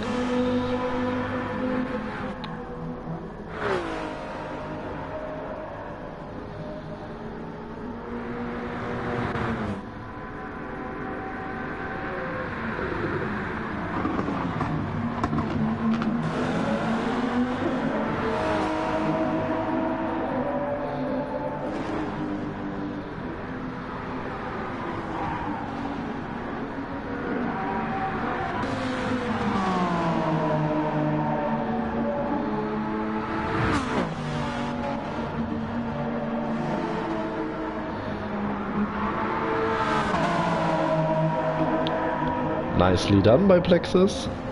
And he sort of missed his turning point, but he just kept the car between the white lines.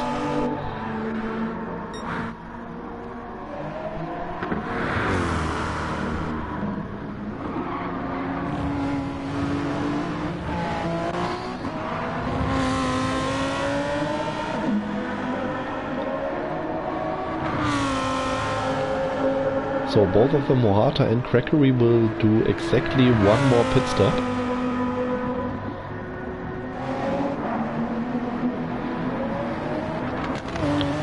As does Showtime Favor, he will also do one more pit stop. Yeah, basically everyone will enter the pits once more. The question will be, when do they enter? And yeah, to be precise, some people are also entering the pit stop 2 more times.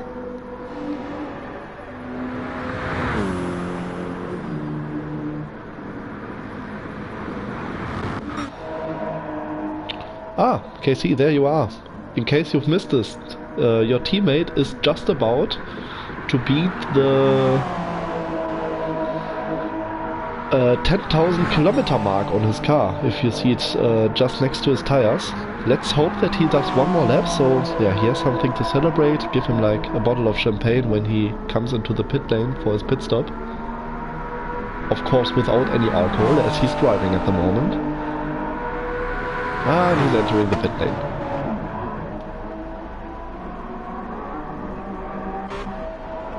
Yeah. Only 11.2 kilometers remaining. Yeah, I think Joe refueled a little bit more. I think both of them did not refuel the car entirely.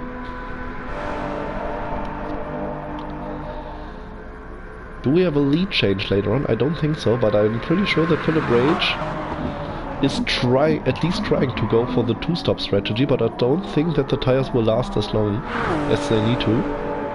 But even if he switches to a 3-stop, he will have a much shorter pit stop, as he has a lot of fuel in his car.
Well, and then there were only 5 kilometers remaining until beating the 10,000th.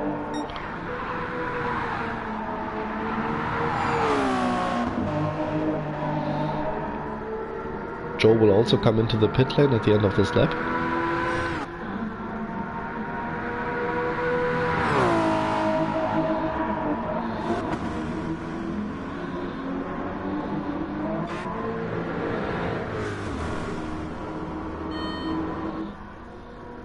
So, only 3 more kilometers.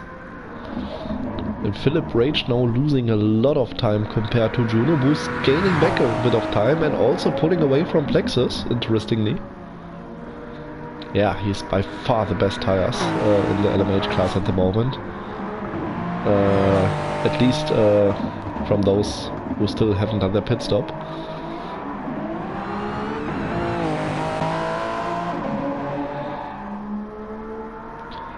So guys, only 1 kilometer remaining, 9,999.5 kilometers, 0.6, 0.7, 0.8, 0.9 and 10,000 kilometers. Congratulations to Pekka for beating this legendary mark on his LMH car.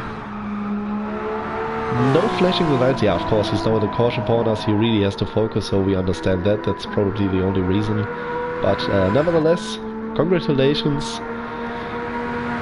Yeah, and he celebrates this by getting a penalty. No, are you serious? Come on. That's not necessary. Yeah. Yeah.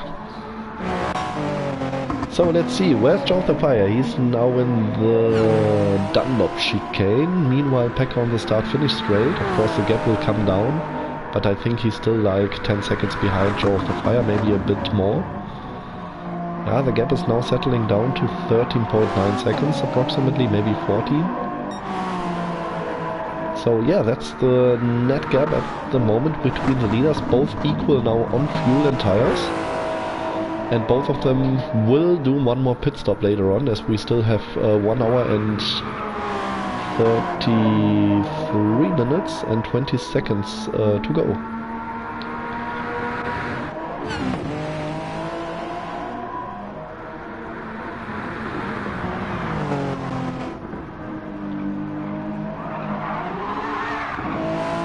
Oh, that was a close moment by Plexus.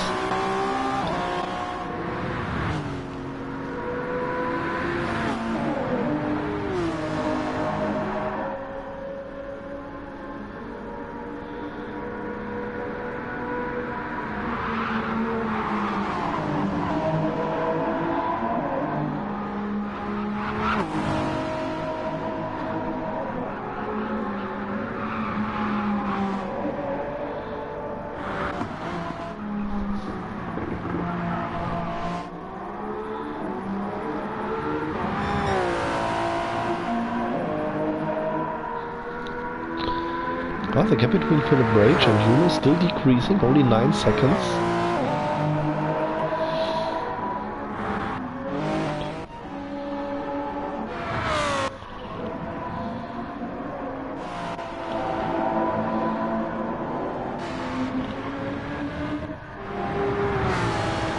So Crackery also coming into the pits at the end of this lap.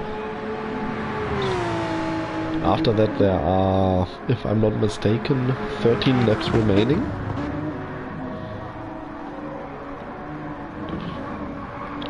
I would even say 12.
Johnny also went in for the pits. 1 lap ago. We did miss that. Sportsman, I think, is still... he still needs to do his next pit stop. Yes, he does. As does Hamasok and Mega. And yeah, Showtime Favorite just went out of the pits, but in clean air, crucially.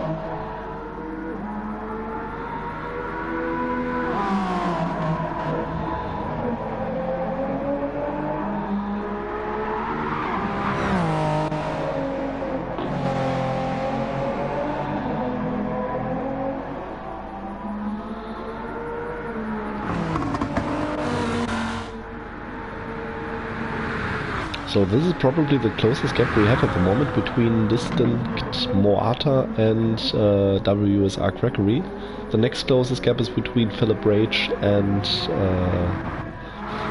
Juno at the moment. 6 seconds, but decreasing. So we keep an eye on that as well.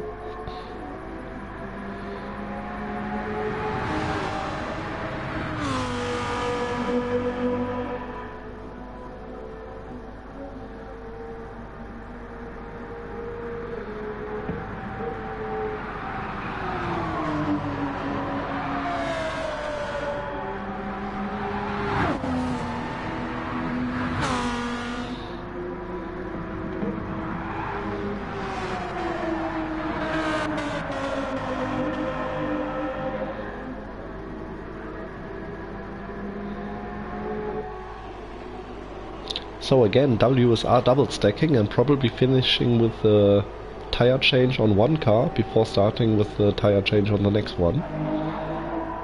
This is what we call perfect timing.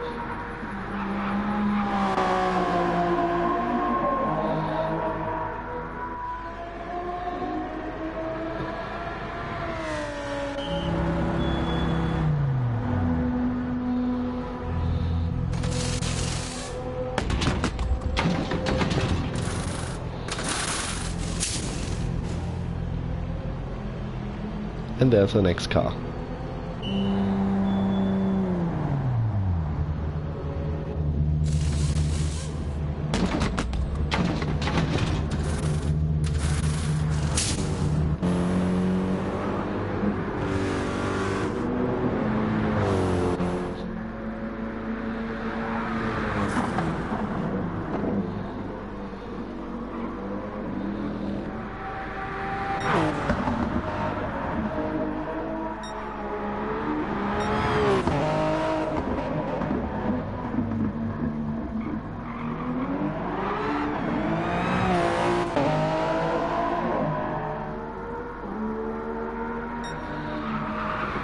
Three seconds only remaining.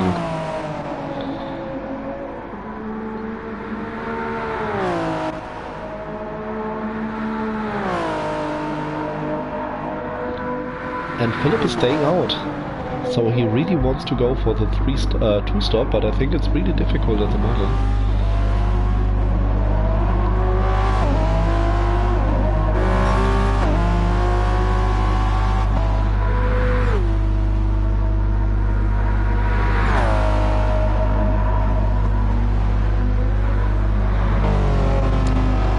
So let's have a look on how this fight develops, and then, yeah, as mentioned before, I'm gonna take a short break of like 10 to 15 minutes. Gonna be here, you're gonna see the pictures, I'm gonna switch all around, but yeah, just to get a cup of tea, something to eat before, yeah, going to bed after the end of the stream. I really would like to do it later on, as I'm already 10 hours sitting on my chair next to my PlayStation, and yeah, I think a short break shouldn't be that much of an issue, at least I hope so.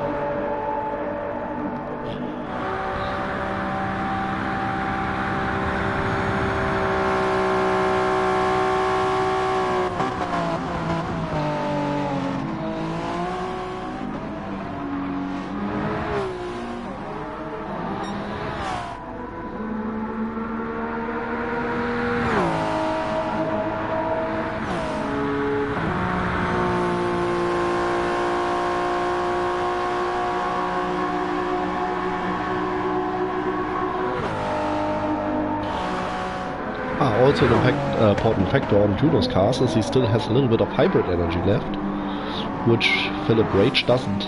And that gives him here this slight extra boost accelerating out of the corners, and he just like that gained like 1 second. Easily. Yeah, you shouldn't underestimate the tire wear on an LMH car. It really affects your performance. Oh, traffic! Once again, once more. Let's see. Let's have a look on that. Oh yeah, he passed some traffic. Thank you. Yeah, there are some cars. I think it's Gregory and the Lexus of... Oh, very early Dodge.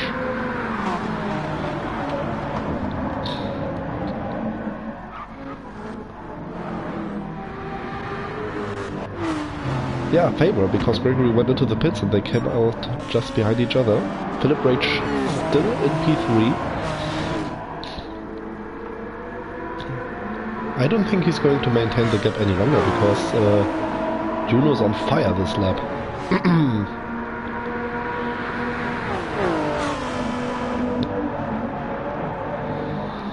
Is he going for it? I don't think he's going for it here. Dirty air, really difficult to get used to in the LMH cars. And you can really hear the tire screeching on the hypercar of Philip Rage, yeah, due to the tire wear. Just keep an eye on that. Let's see if he bails out or if he goes for one more lap. He goes for one more lap, maybe two. If he's going for the two-stop, he has to do like 3 or 4 more laps. That's gonna be interesting. So let's go on board of Juno's car, the guy from Finland.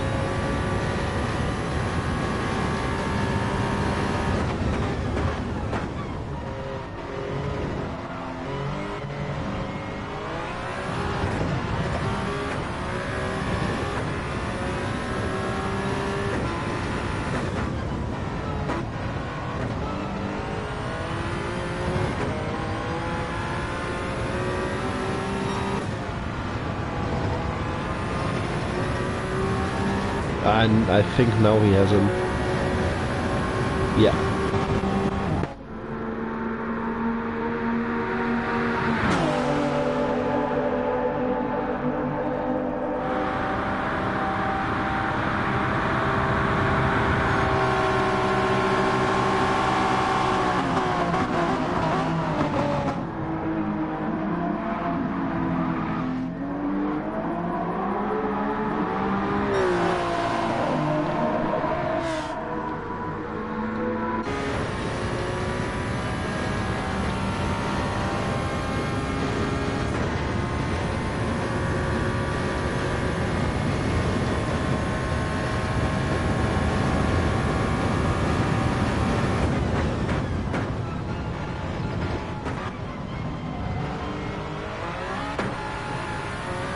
Yeah, those tires are definitely done.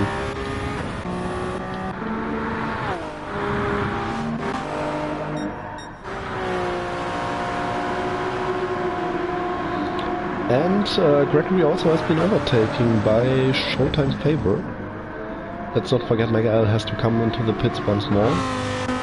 And I don't think that he will have enough fuel to go for the two-stop. He will have to do 2 more pit stops from now on. And also Sportsman and Hammerstock still have to do their pit stop as well. Nevertheless, Johnny's still in the lead of the race, even though that the guys just behind him haven't done their pit stop yet. That's just, yeah, shows you how crazy his pace is at the moment. Nothing you can do about it.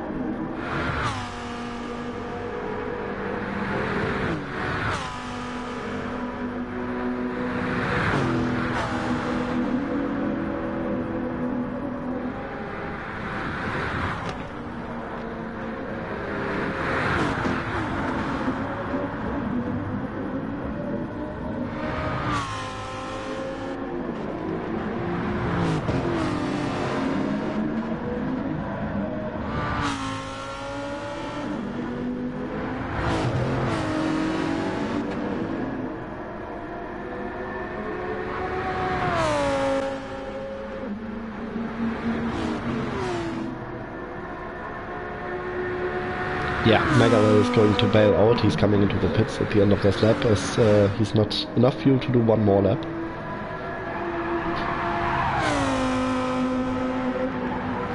Even though that he's really good on pace at the moment.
Alright, I'm guessing I will stay with... yeah, let's stay with the race leader so that we see what happens on track. Let's keep an eye on the battle behind. Yeah, we still have a battle ongoing. I don't want to do a break unless there are no fights at the moment, but we still have some.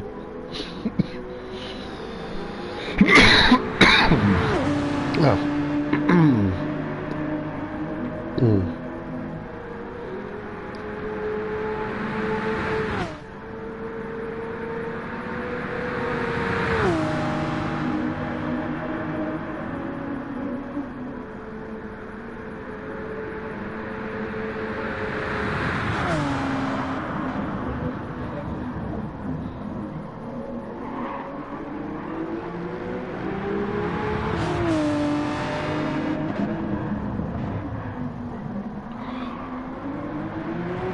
Oh, I think that Favor kinda missed his braking point. Still a very good acceleration out of the corner.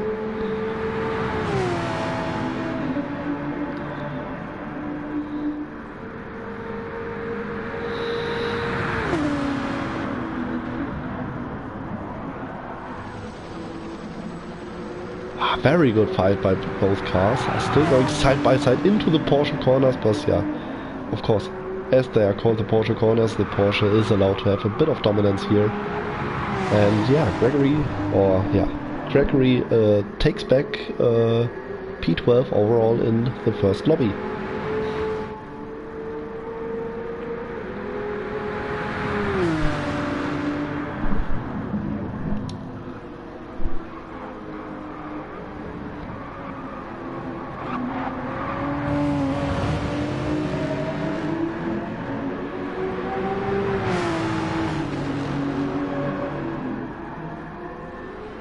And both of them still doing good lap times, Gregory in the 55s.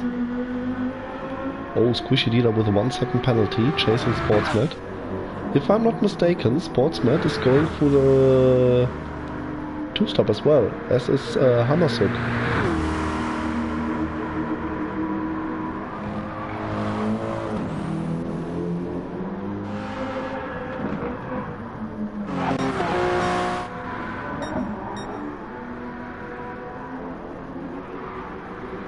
Ooh, there was a very big moment for Showtime favor.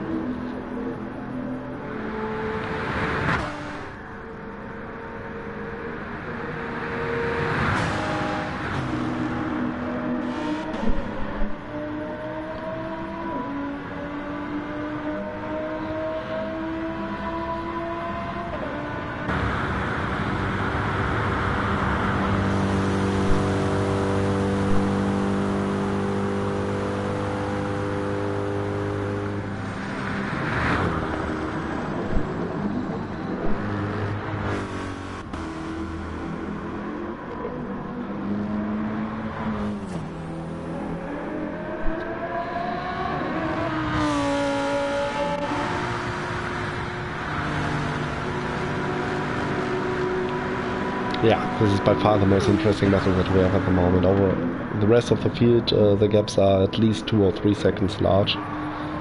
So yeah, of course nothing happens at the moment. But this will probably change the latest after the next pit stop window.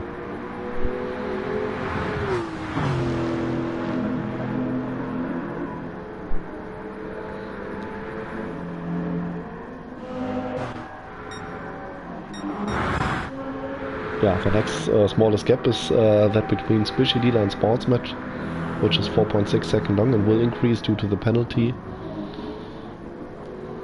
And I think Favor is going back past Gregory now.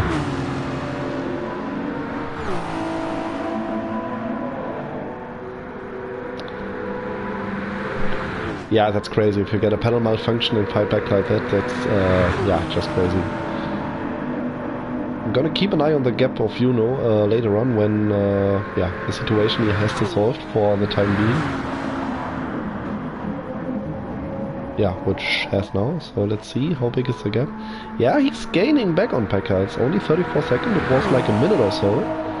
So yeah, step by step, getting closer.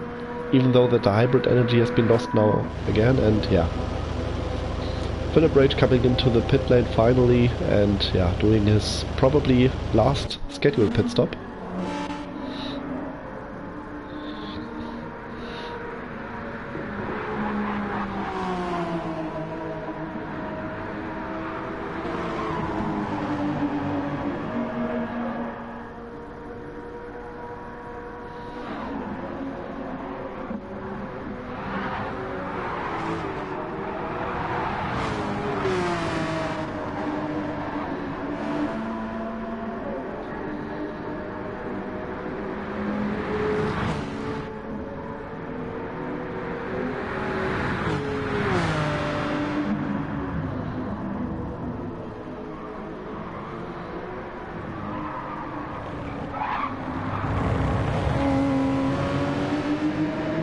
They really do like each other, both of them, as they don't want to let go of each other.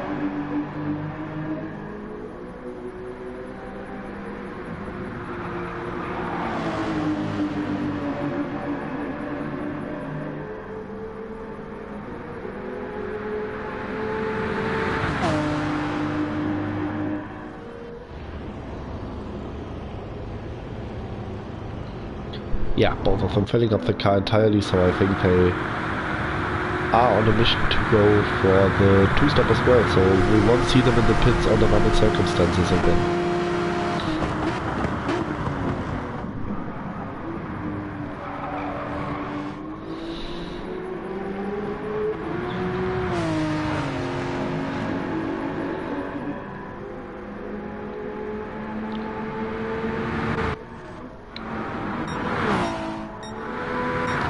hope that we, do not miss anything. Juno now coming into the pits, and it might also be his last pit stop. Same strategy as Philip Rage. And remember Platz... Oh! This was a very close moment. I just wanted to remind you that Plexus also has to do one more pit stop as he's running out of tires and also slightly running out of fuel. I think he's staying out for 1 or 2 more laps, maybe 3, if fuel allows him so, but it is not recommended to stay out much longer as he's losing a lot of time with those worn tires.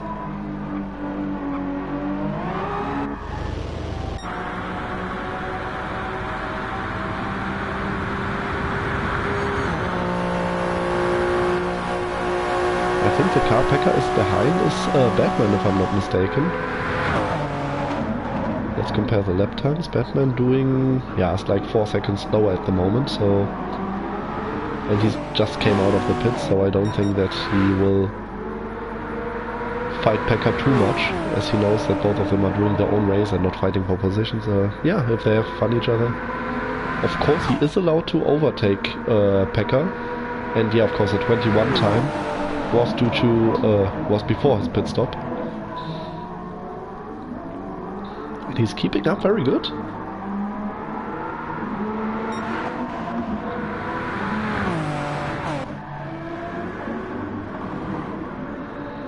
And they're still at it.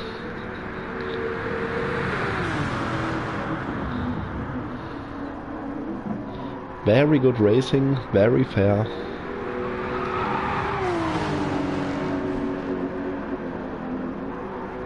It's crazy how close they stay within each other despite the dirty air.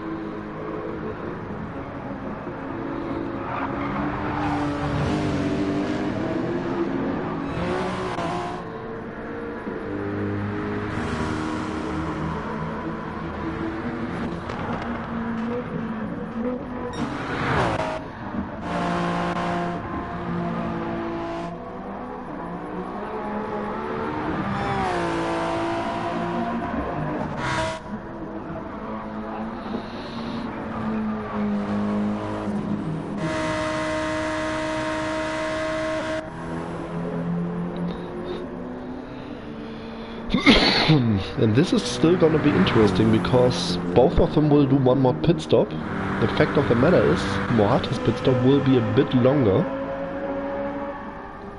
The question is, will he be in the lead of the race later on once again or not? I think he's coming in at the end of this lap.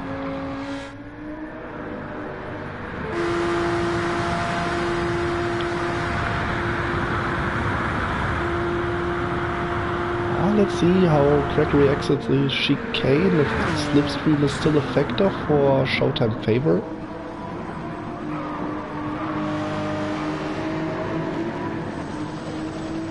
He loses a bit at the exit, but he gains back all the time that he lost now on the straights with the help of the slipstream of the Porsche up in front.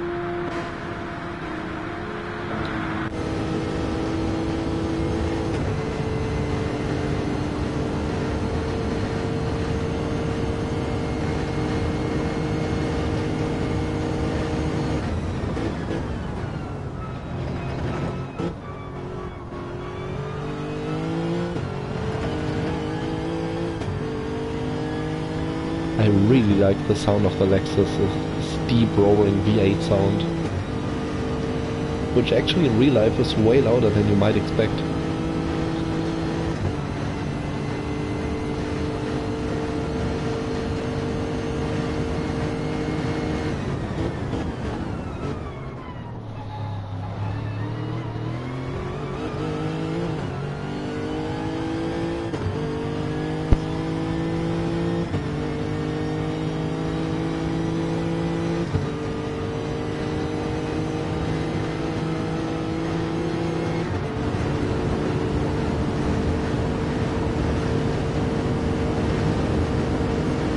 Ah, now you can see the Porsche in the mirrors as well.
I'm still not 100% convinced that the fuel is going to remain or be sufficient to go to the end of the stint.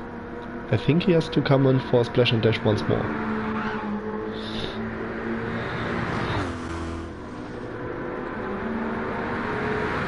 Those two guys, Crackery and Showtime Favor, also have to do one more pit stop. Meanwhile, Hammershook and Sportsman do not have to. They will stay out till the end of the run. They definitely have enough fuel. Let's compare it to Mega L, who has like, yeah, almost 10% less fuel, and it doesn't sound much, but it is really maybe 1.5 laps of fuel, which you, yeah, obviously need.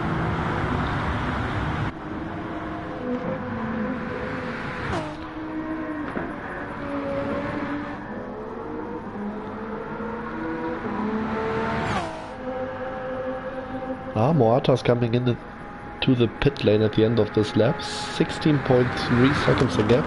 It will probably count down to like 15 seconds after serving his penalty.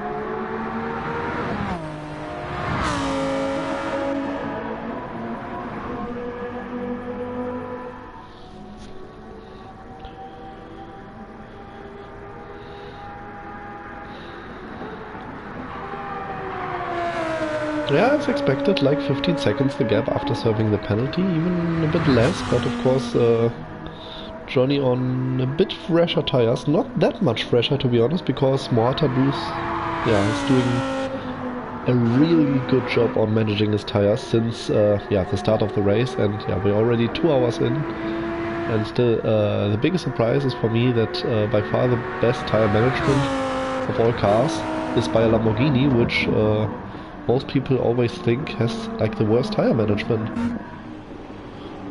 Auch Müdigkeit geht, aber es passiert halt gerade nicht so viel, deswegen alles ein bisschen entspannter gerade. Der interessanteste Kampf ist hier zwischen den beiden Streithelden, schon seit 5 oder 6 Runden. Wie gesagt, ich mache jetzt gleich mal eine 10 Minuten Pause, mache mir einen Tee, was zu essen und ich will nur einfach nicht weggehen, solange hier noch ein interessanter Zweikampf läuft. Es ist dann doch ein bisschen schade. Ich warte jetzt und gucke, ob die noch mal ein bisschen auseinandergehen, und wenn nicht, dann bleiben wir einfach mal hier.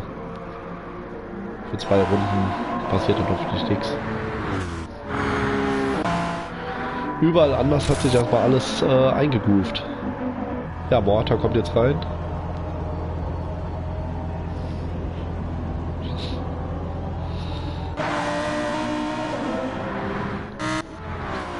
Also really cool design, the Ayrton Senna Lotus inspired Lamborghini.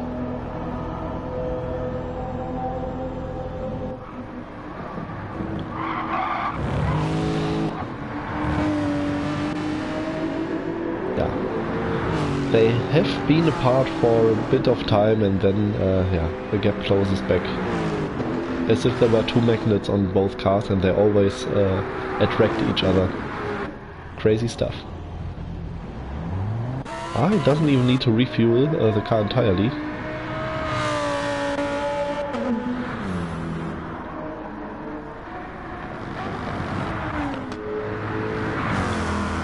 Morata still like 30 seconds ahead of those two cars, which are on the same strategy, also on the two-stop.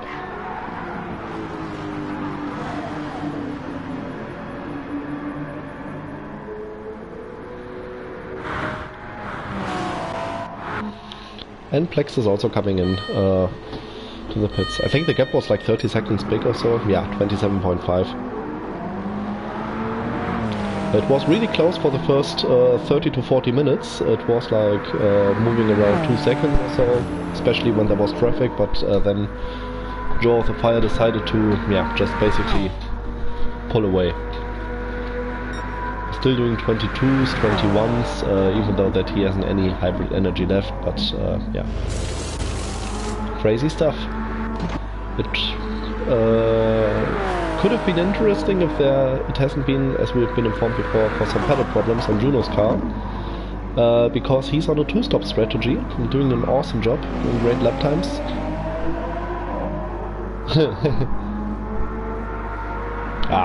All carrying each other. You only reach your goals together in endurance racing, not alone. Most important rule everyone should know who enters endurance racing. And second important rule is you always have to enjoy the race. It's always a lot of fun. Normally.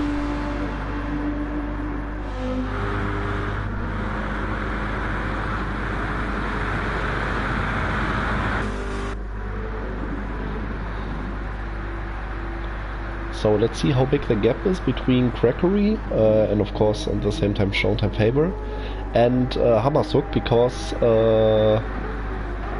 Hammersuk and Sportmat will stay out until the end of the stint. Meanwhile, Crackery and Showtime Favor will have to do one more pit stop for fuel and tires, which means they might be quicker than those two cars, but they will crucially come out behind them if they get unlucky. The fuel, however, seems to be sufficient for like 7 or 6 more laps after this one.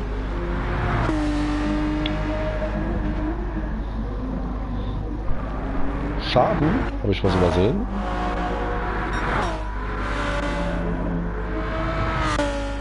Nö, da hat doch gar keiner Schaden.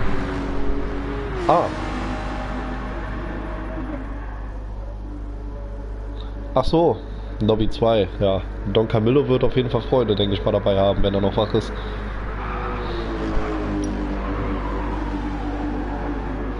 Wenn er es nicht verpasst hat, was meistens das Standardprozedere ist. Nein, Spaß. An der Stelle auch auf Deutsch sei wirklich auch nochmal erwähnt, an die vielen Streamer-Kollegen, die nochmal aushelfen und Lobby 2 durchstreamen praktisch. Auch nochmal ein ganz, ganz herzliches Dankeschön, dass ihr auch dabei seid und dass ihr auch nochmal aushilft. Das wissen wir sehr zu schätzen und ja, wir freuen uns darüber auf jeden Fall, dass ihr dabei seid. The next pit stop, I would say, either next lap or lap 39 for Joe, and for Pekka, I would say he goes for one more lap. The tire wear is a little bit better on Joe's car, so he might gain still a bit of time on this lap. Difficult to say, but I would guess lap 38 or 39, but probably 39 for Pekka and 38 for Joe. Yeah. And Juno will stay out till the end of the race, but with a gap of 1 minute and 50, he might get closer to Pekka and Joe, but he won't really be a factor for the stint victory, unfortunately. But still, he maintains his gap of 18 to 19 seconds to Philip Rage, himself stays clear of any trouble. There was a situation at the start and ja, ich sag mal, wenn du mir sagst, da war ein Unfall, dann gehe ich davon aus, dass der Streamer das auch gesehen hat. Ja. Ja, nee, Setup-Bau ist schwierig, aber wir haben ja schon beim Porsche richtig Probleme gehabt, ein Setup zu bauen. Also haben wir erstmal Wert darauf gelegt, dass das Auto ruhig ist. Ich denke, wir haben inzwischen was gefunden. Wir wussten von Anfang an, der Porsche wird nicht das stärkste Auto hier auf der Strecke sein. Ich bin ganz ehrlich, wenn wir in den Top 5 bleiben, bin ich schon sehr zufrieden. Wenn wir das Podium schaffen, raste ich komplett aus. Für einen Sieg wird es sehr, sehr schwierig, aber auch das ist halt nie unmöglich. Man weiß es nie, im Langstreckensport kann viel passieren. Ein Disconnect, einmal von einem LMH abgeräumt werden, eine Unachtsamkeit mitten in der Nacht. Das sind so viele Faktoren und natürlich betrifft das auch jedes andere Team. Beim Porsche ist es halt so, der hat eine traumhafte Tire-Wear, schönen Spritverbrauch, schön ausgeglichen, aber insgesamt ein bisschen zu unruhig und deswegen verlieren wir dann auch gerne mal an der einen oder anderen Ecke dann ein bisschen Zeit. Das ist halt leider so.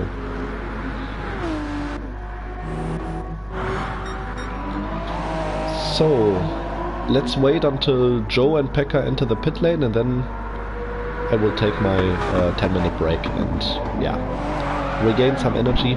Oh, as Joe almost spins out. This would have been very unlucky.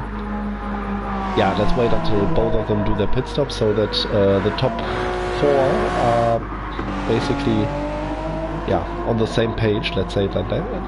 And I think Plexus will also go to the end. Has he got enough fuel? It's gonna be close, also for Juno, but yeah. They'll probably know better what they're doing than we do.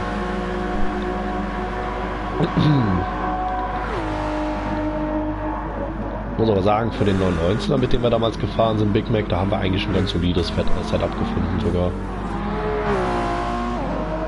Auf jeden Fall sind wir damit schön vorwärts gefahren.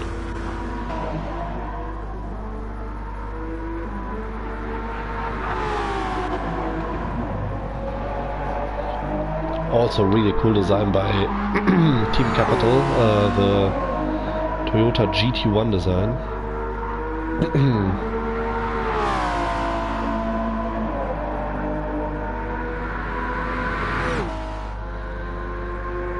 Aber wenn wirklich so die Post abgeht, gerade in Lobby 2, dann muss ich mir auf jeden Fall gleich zum Einschlafen mal die Wiederholung angucken.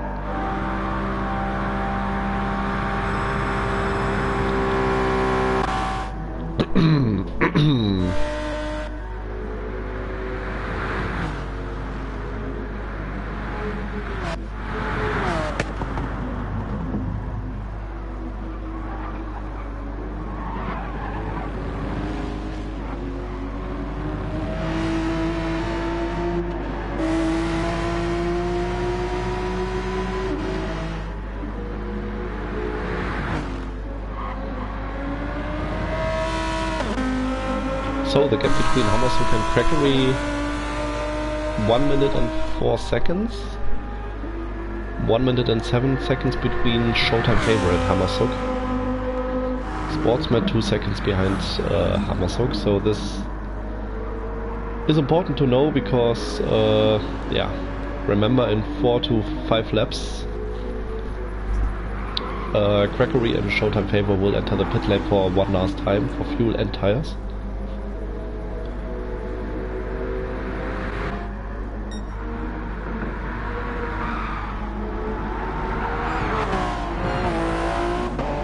So, Joe will definitely enter the pits now. The question is, what is Pekka doing? Is he doing one more lap? Or will he also come in? No, Joe stays out for one more lap as well. Does he have enough fuel? It's gonna be a close one, but I think he's got enough. He must have been pretty sure about it. So, I'm fine with that. Both of them will enter the pit at the same time. Well, maybe Pekka will even go for lap 40. 53 laps was the maximum lap time achieved by the LMH cars today. So of course, no, he enters the pit lane now. So what is Joe doing?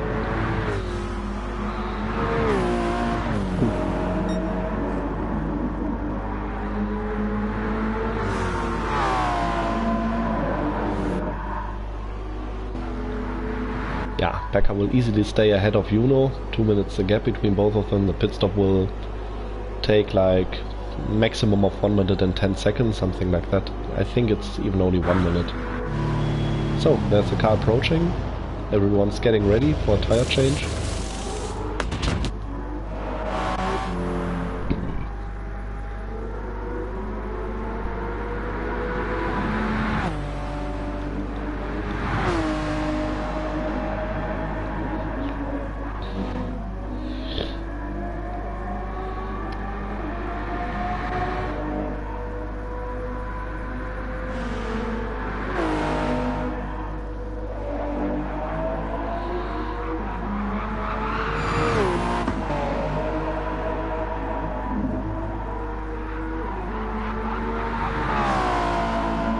Oh, that's gonna be a penalty for short off-track excursion. Yes.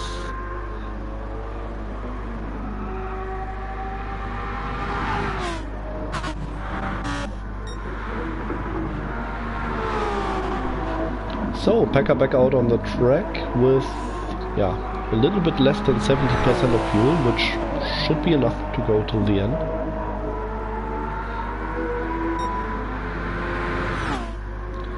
Meanwhile, Joe off the fire on the way to Indianapolis. Yeah, and he's definitely coming in at the end of this lap.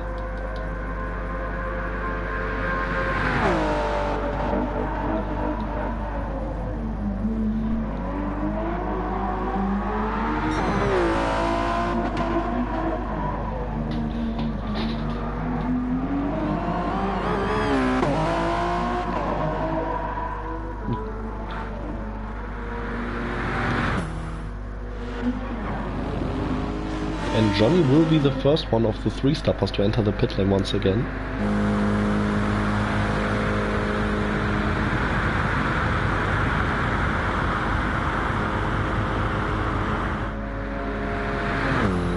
Very interesting also is the gap between Johnny and Moata at the moment, because overall there are 27 seconds apart. The net race leader in the LMGT3 cars at the moment is the Spider GT Lamborghini, which we are seeing here. And this car is in 2nd place, but of course, remember, if he's doing one more pit stop, loses like 50 seconds, it's gonna be an interesting story once again. So it's still really close overall.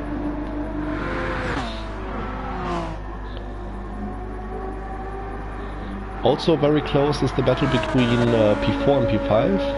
The 4th positioned car is this one. The Corvette by Escuderia Pantera, driven by Hammersuk. The 5th place car is here up ahead, exactly 23 seconds behind.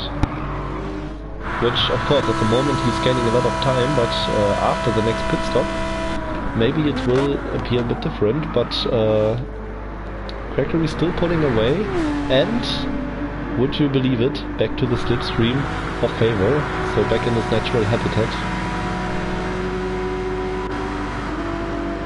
And crucially showtime with a 1 second gap, so therefore of course Crackery going for the overtake now, because he knows if I overtake him now and he serves his penalty, I can pull away, do some good lap times in clean air, but yeah, it's not going to be so easy because there's some traffic behind still approaching.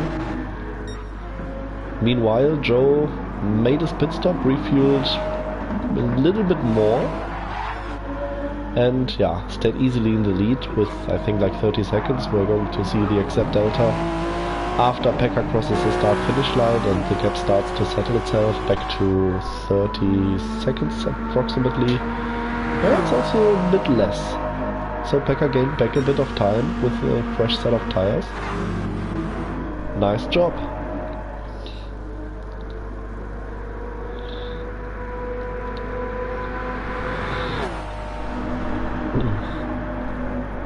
Also, you have to say by both of those guys, really smart driving. Nobody is fighting when it's not exactly necessary, only when they see a gap, when it's safe to overtake.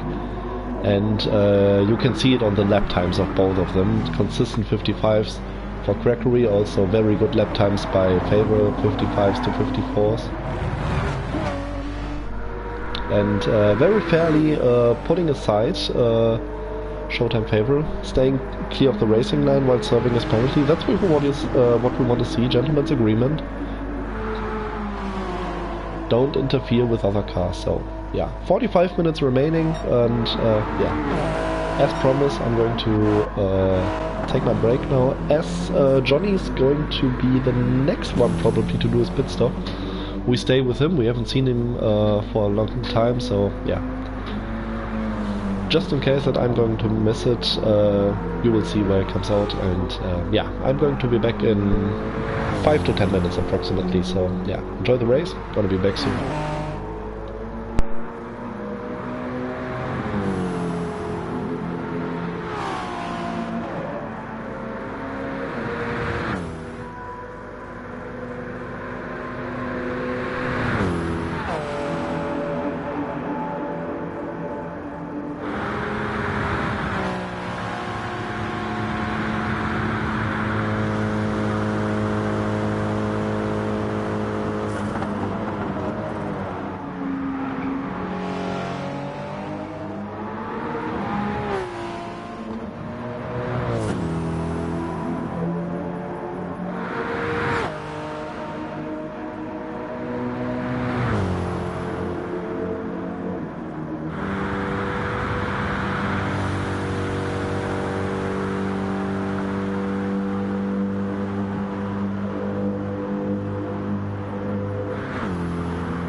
So, I'm back. I just made myself a cup of tea, as it's a bit late. I think it's too late for a cup of coffee.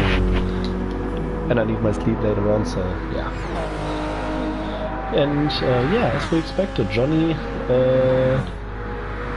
has been passed by Mohata, but yeah, we just need to see the lap times to realize that it will probably not take a long time for Johnny to get past Mohata, even though that he now has a half a second penalty.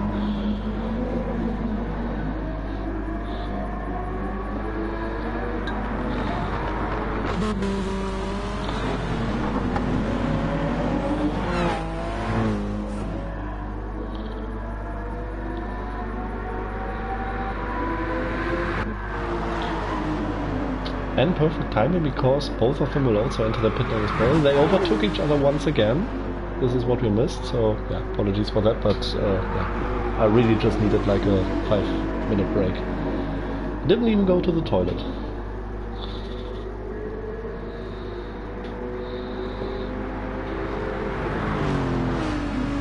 Yeah, they will both enter the pit lane and they will both exit the pit lane.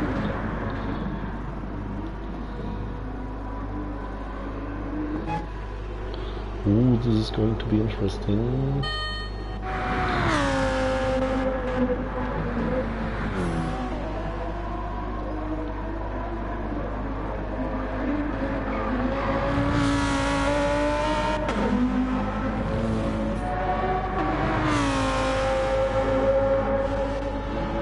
So the important gap is this one. 1 minute and 15 seconds already is the gap. And yeah, Squishy also coming into the pits. He's already refueling.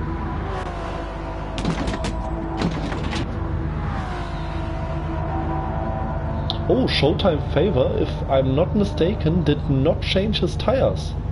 Look at how fast he's with refueling, and they entered the pits at the same time, remember? So I don't think that he changed his tires. And yeah, this will definitely save him like 7 seconds or so. Let's see if it pays off later on. Not the worst idea, to be honest. It's only 35 minutes remaining, which is comparable to like 10 laps. So therefore, yeah, the fuel is definitely sufficient, as it is on Showtime Favor's car. But the most important thing is that they, yeah, stay way ahead of Habasuk. And yeah, as I predicted correctly, the tires have not been changed on Showtime Favor's car. So it's going to be interesting if it was the right decision or not.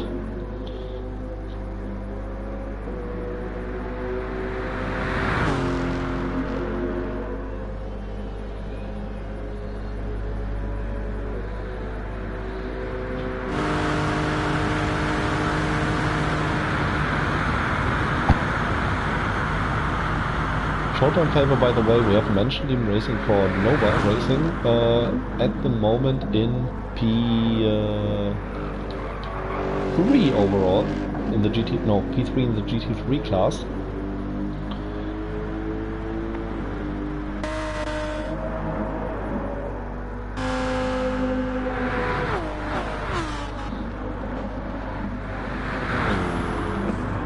And Squishy at the moment is in 8th place in the GT class, but he made up a massive gap compared to Sportsnet and Mega L, so I think he's back in P6 and yeah, back in the fight for the podium maybe. By the way, the gap to fight for the podium is still really close.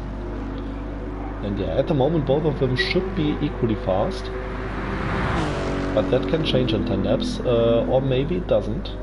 So let's see how it develops.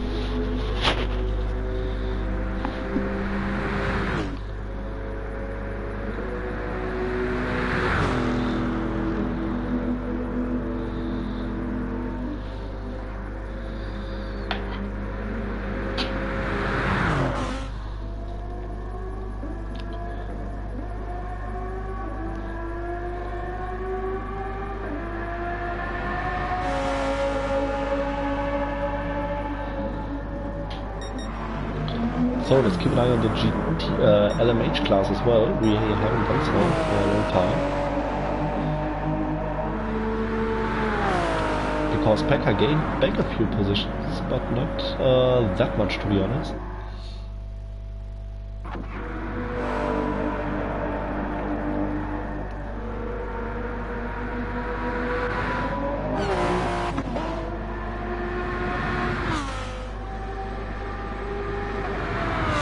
Still 38 spectators. Great to see. Thank you very much. Thank you very, very much. The LMP or the LMH leading car at the moment is Joe of the Fire. Pekka was 9 seconds ahead before the start of the stint, but yeah, we monitor the gap now. 23 seconds. The gap now would be 14 seconds, which is yeah, the distance that Joe has at the moment to Pekka. Respectively, Pekka is in second place at the moment. In P3 is Juno for the GTFR team. Yeah, Plexus for DLL in P4. Batman in P5 for Team Capital. But he maybe lost a lot of time because he's at the moment 154 behind the next car. So he might have been overtaken by Philip Rage, who was in 7th place. And also we have to consider a disconnect by RRC team number 1, Distinct Hosky, the guy from Bahrain, had a disconnect after I think like 10 laps, 11 laps. And interestingly at the moment, Gregory is not really gaining. He's not getting closer to the Lexus.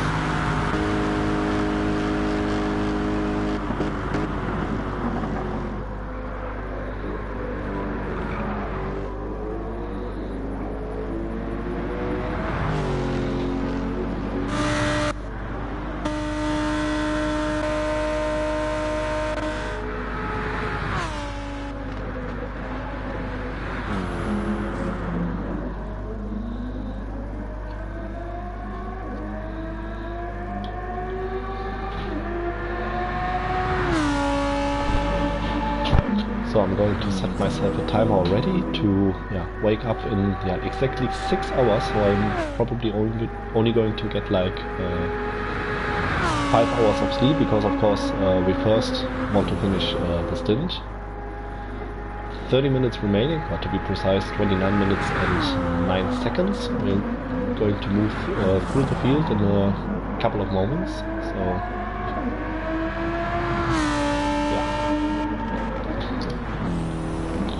So 6 o'clock. In case that you have difficulties of waking up, do it like me and always set yourself at least 2 timers, which you don't use every day. I promise you it helps. I normally use the timer on my smartphone to wake up the next morning. If it's nothing really important, if it is an important date and I really can't miss to wake up, I always set myself a second timer.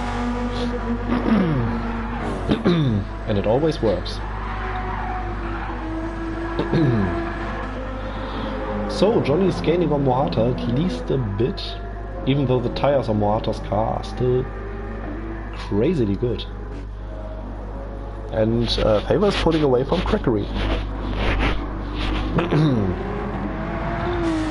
23 seconds was, by the way, the gap between Crackery and Hamasuk 88, so yeah, 3 more seconds and WSR Racing gains back 1 position.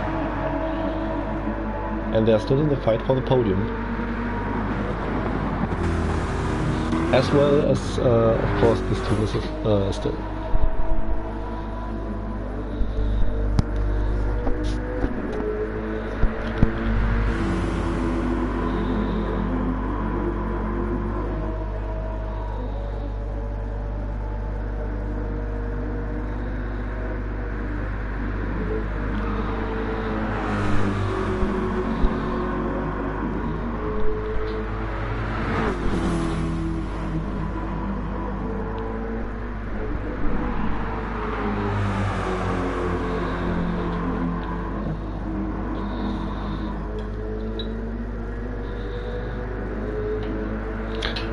crazy that we still have some fights here going on after 3 hours. You love to see it, don't you?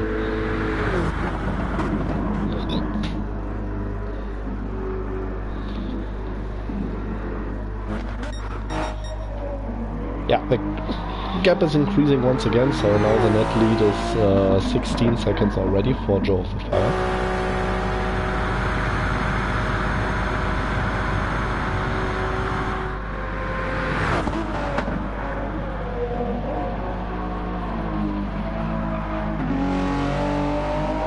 Yeah, still don't forget it's a really long way to go, and after 9 hours of racing, having a gap that is less than 20 seconds big, that's nothing. That's basically nothing. It can change in the blink of an eye.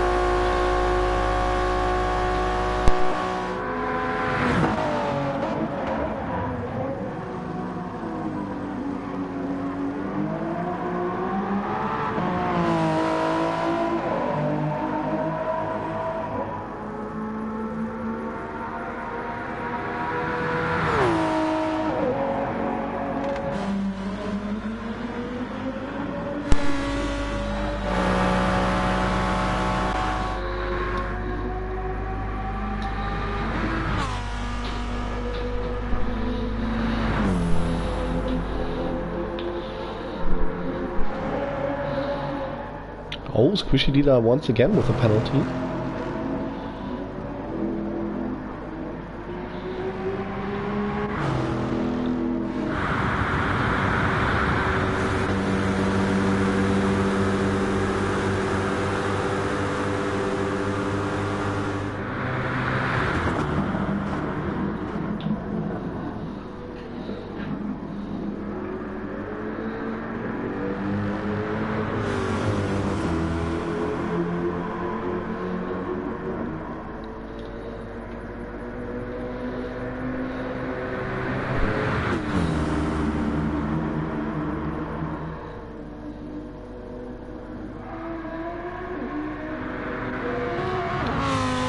I remember when I said that I think that Mega doesn't go till the end of the race with one tank of fuel? I'm starting to believe that it might still be possible. I'm just starting to believe. I don't say that I believe it. We still have a lot of time to go.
Oh, Plexus doing another pit stop for repairs. He will clearly stay ahead of Batman, but of course will cost him a lot of time. Yeah, in the hypercar class not much is happening at the moment.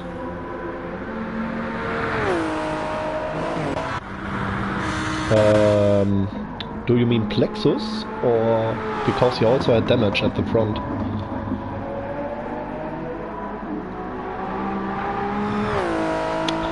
That's unfortunate. By the way, welcome back, Flipsy. Long time not seen. Yeah, the LMH class, as I wanted to mention right now, at the moment not much happening there. However, the GT3 class is really feisty at the moment. Most interesting fight is here between Gregory and Favre. Both of them did their pit stop at the same time. But, yeah.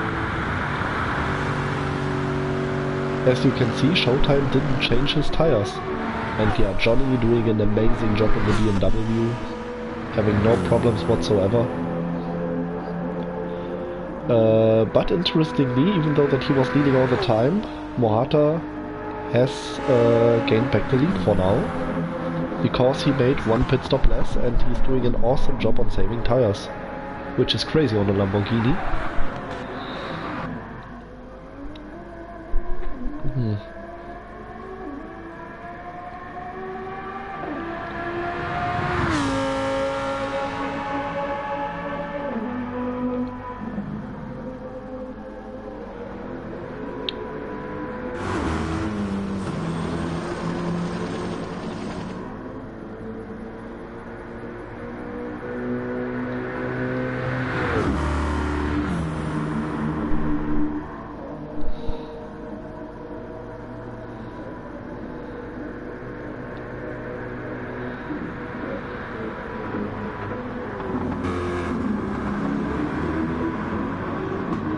Ooh, the BMW missed his braking point, at least a bit.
Oh, now the gap is coming down.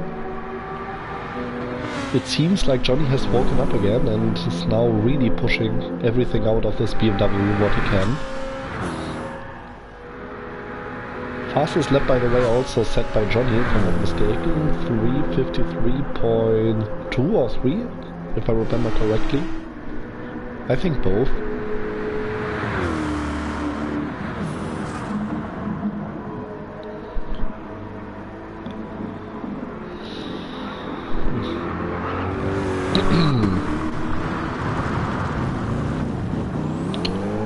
Oh, small mistake by Sportsman once again, but this one was a little bit more costly. Small off-track excursion on the start-finish straight.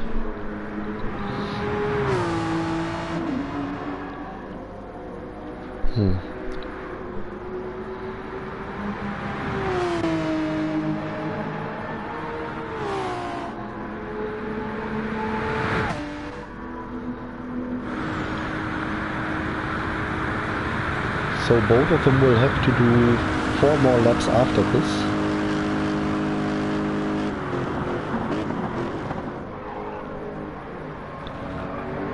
It could be really close for the tire wear of Alexis, but I think that Showtime is fine. Yeah, however, now exiting the corners, Gregory is gaining back a bit. Oh. Have they approached each other? Oh yeah, thank you. Thanks for reminding me. Oh, crucially, Mohata with a half a second penalty, so he might lose the lead now. He might lose the lead even before entering Indianapolis.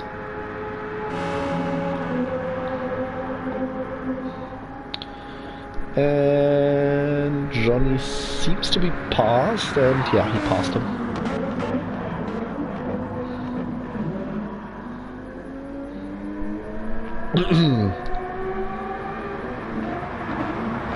Ooh, the Lamborghini still fighting. Oh, there was almost contact between both of them. A bit unnecessary, to be honest, because Morata knew that he would lose time anyway, so by serving his penalty. But let's see if he gains back a bit of time later on. Oh, Squishy Leader with another 1 second penalty.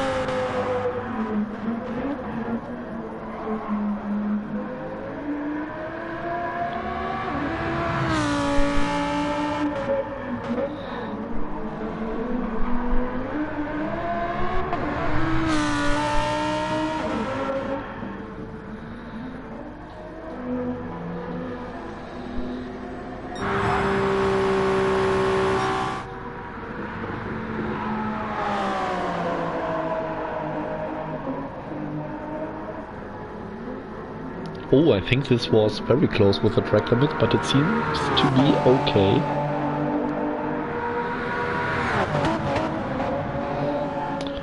By the way, Flipsy, are you sure that the fuel will be sufficient in Plexus' car?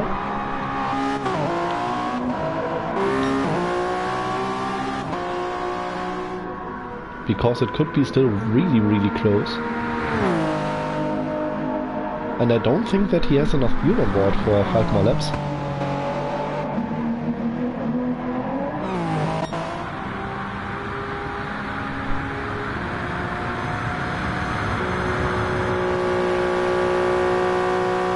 P1 overall 31 seconds at the moment.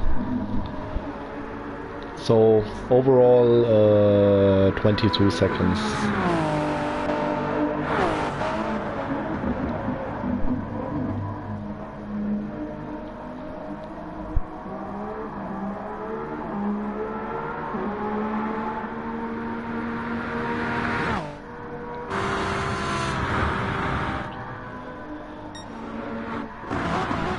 Yeah, it should just be sufficient.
How is Nova doing?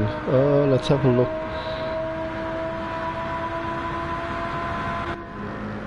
They're in a pretty good position at the moment. Shota Favor made the bold decision to not change his tires for the last stint, so he's like on a 26 lap streak with 1 set of tires, compared to his biggest competitor at the moment, WSR Crackery. Oh, Philip Rage crashed. Yeah, his tires are done. I don't think that he's able to go till the end. I think he will stop once more. Yeah, he tried to gamble a bit to see if it is possible to do the 2-stop, but apparently it does not seem to be the case.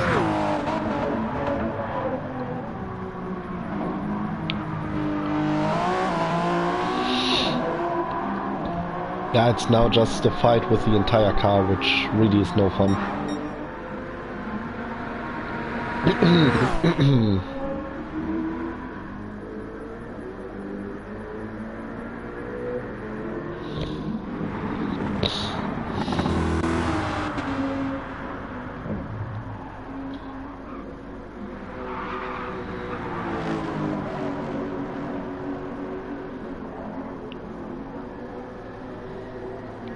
3 more laps for Showtime Favor, as well as for Gregory, and I think also for Squishy Leader. The rest should be able to do a 46th lap.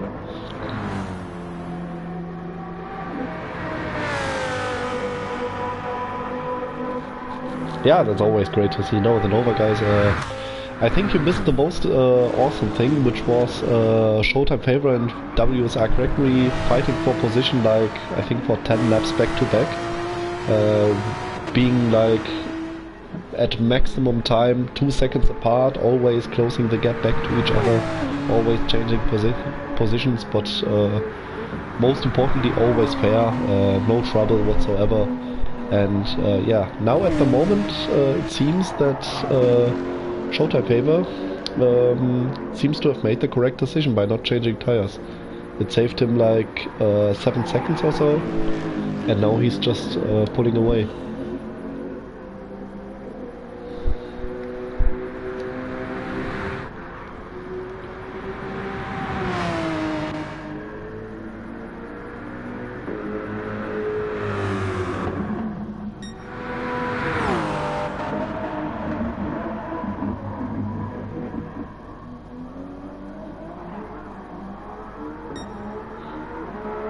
Oh, Joe's also having a fight with his car.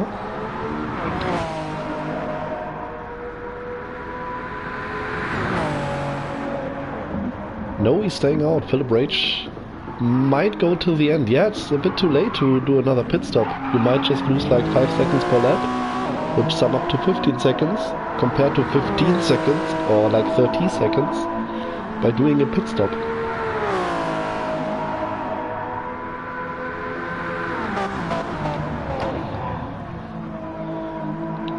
So 3 more laps to go for him, if I'm not mistaken.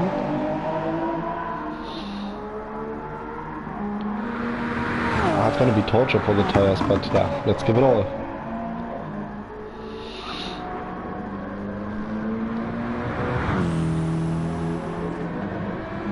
Ja, jedem das seine, ne, wenn es ihm schmeckt.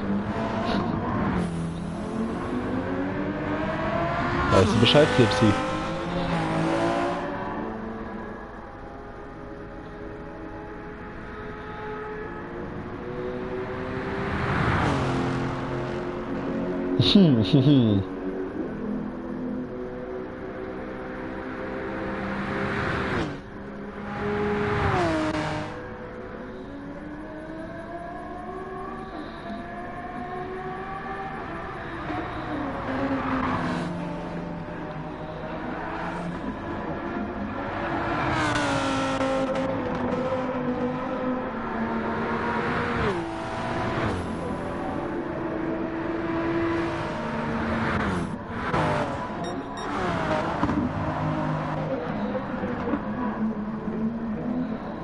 Oh, there's a car on the track. And I think that's Batman, yes. Just spun out of his own, if I'm not mistaken. No replay, unfortunately, sorry about that.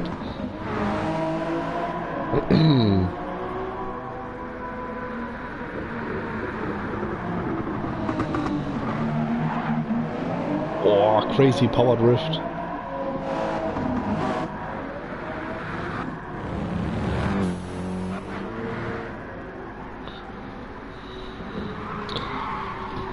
Jo, Tag Octavian, schön dich auch mal hier zu sehen. Die letzten 8 Minuten nochmal im Einklang genießen.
Oh, Philip Rage doing a pit stop for tire change probably.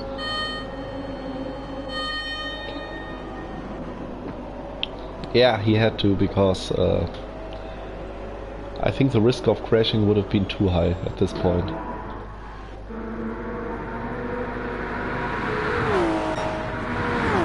Very unlucky because it's only for 2 laps, but yeah, what will you do?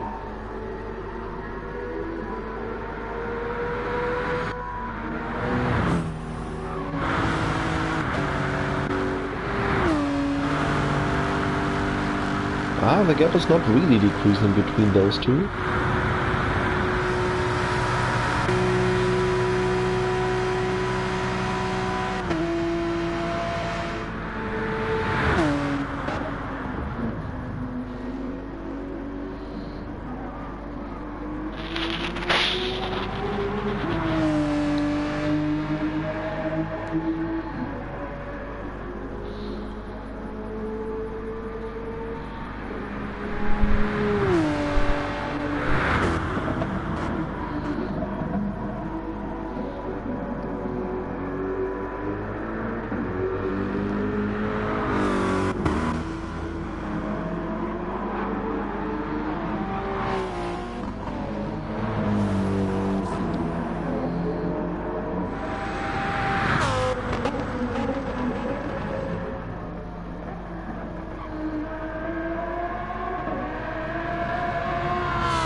Yeah, Mega is definitely gonna feel okay. Now we can confirm it for ourselves. So, 5 minutes to go. Just a reminder, as I always do it this way. I will try to monitor every single car so that you have the possibility to get a good look on the gap of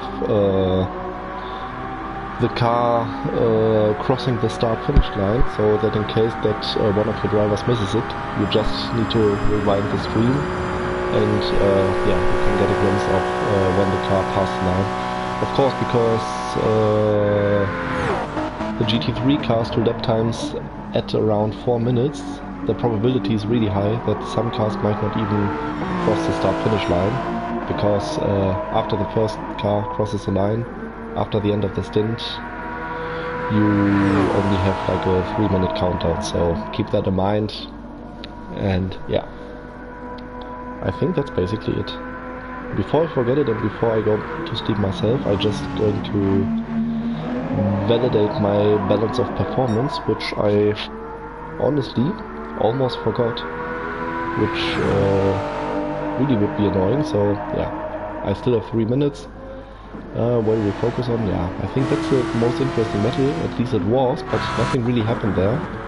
So everyone is settled in their position. And yeah, Philip Rage coming back out in P4, where he's been a few laps ago as well, but of course the gap to P3 now a lot larger, but yeah, in the end it was a safety decision.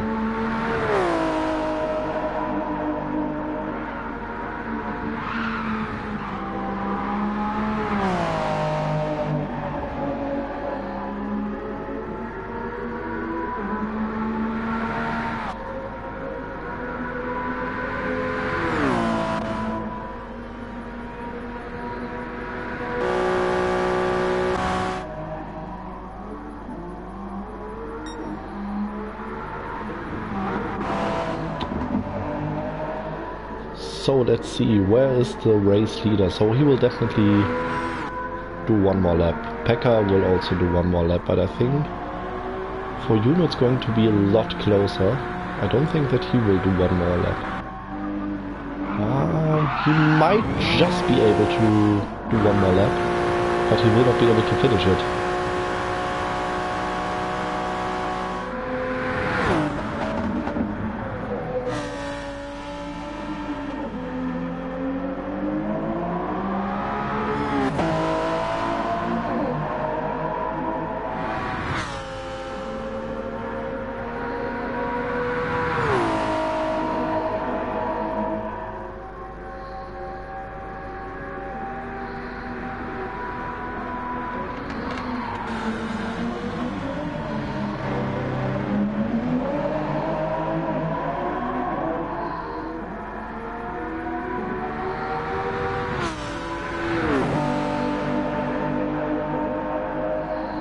So, my BOP proof is completed.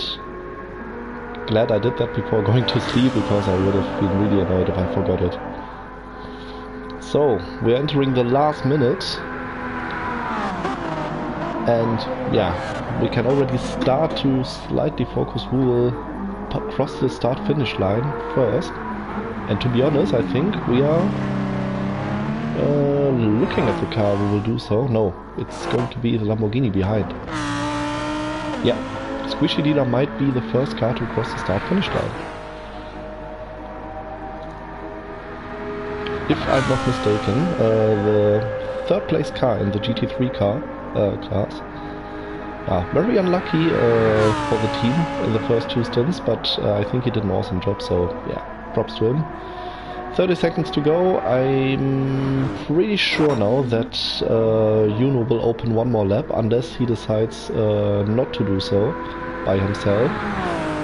But to be honest, I think it's never a mistake to go for one more lap. He's got, I think, just enough fuel to do so, and yeah, at least he's still pushing. And yeah, so let's count down the time. 6, 5, 4, 3, 2, 1, and 3 hours have passed, and the first car to finish the stint is Squishy Dealer. The gap to the leader, 25 minutes and 51 seconds. So next car in line is Batman. Gap to the leader, 5 minutes 48 seconds. So who's next in line? I think it's Showtime Favor, 26 minutes and 10 seconds. Closely followed by WSR Gregory, 26 minutes and 15 seconds. So next is approaching, I think it's the NMH car, to be honest, if he gets past the Corvette, and he does so, which must be Philip Rage. So crossing the finish line with a gap of 3 minutes and 1 second. So what does the Corvette do? 26 minutes and 38 seconds. The BMW crossing the line with 26 minutes and 45 seconds. Then we had Plexus out of fuel, 3 minutes and 11 seconds. I did foresee it, that he might run out of fuel. We saw Sportsman 26:45.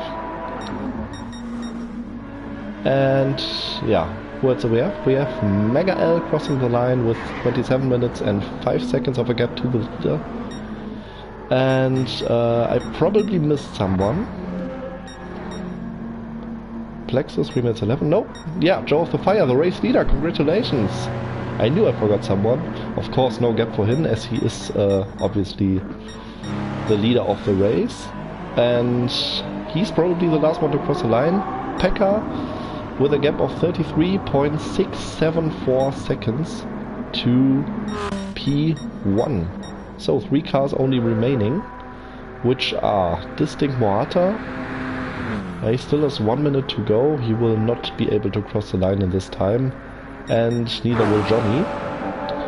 And Juno won't cross the line either, so they will finish their stint without crossing the line, which of course does not mean that the gap will not be taken into consideration. Of course it will, as it always does. And yeah, crazy recovery drive by Juno, and yeah, as has been mentioned before, he had some problems with his pedal and recovered very nicely as we approach the last 20 seconds. And yeah, you can see already the gaps. Let's switch between those cars as fast as we probably can. We have 25 minutes and 40 seconds, or 45. On Moata's car, I think it will switch to 46 seconds. Yeah, let's stay with 46. Johnny with 25:52 and Juno with 2 minutes and 7 seconds to the leader. Oh no, they're still going. Ah no, as I expected, the time finished, and yeah, therefore congratulations to the winner of the race, to Joe of the Fire. We haven't seen the celebration, unfortunately. I don't know exactly why. And yeah, that's also for me the time to finish up the stream. Please send in your gaps. I hope that I could help you a little bit. And yeah, I really hope you enjoyed, even though that it was more of a tired stream. I hope that you understand it, because yeah, the day has been long and the next day will also be even longer. So yeah, I hope that you enjoyed the stream and still enjoy the rest of the race. Hope to see you soon, and either back on track or yeah, wherever we see each other. And yeah, give a huge chunk of support to the upcoming streamers, also the streamers of Lobby 2. And yeah, thanks very much. Have a good night, and of course, a good race.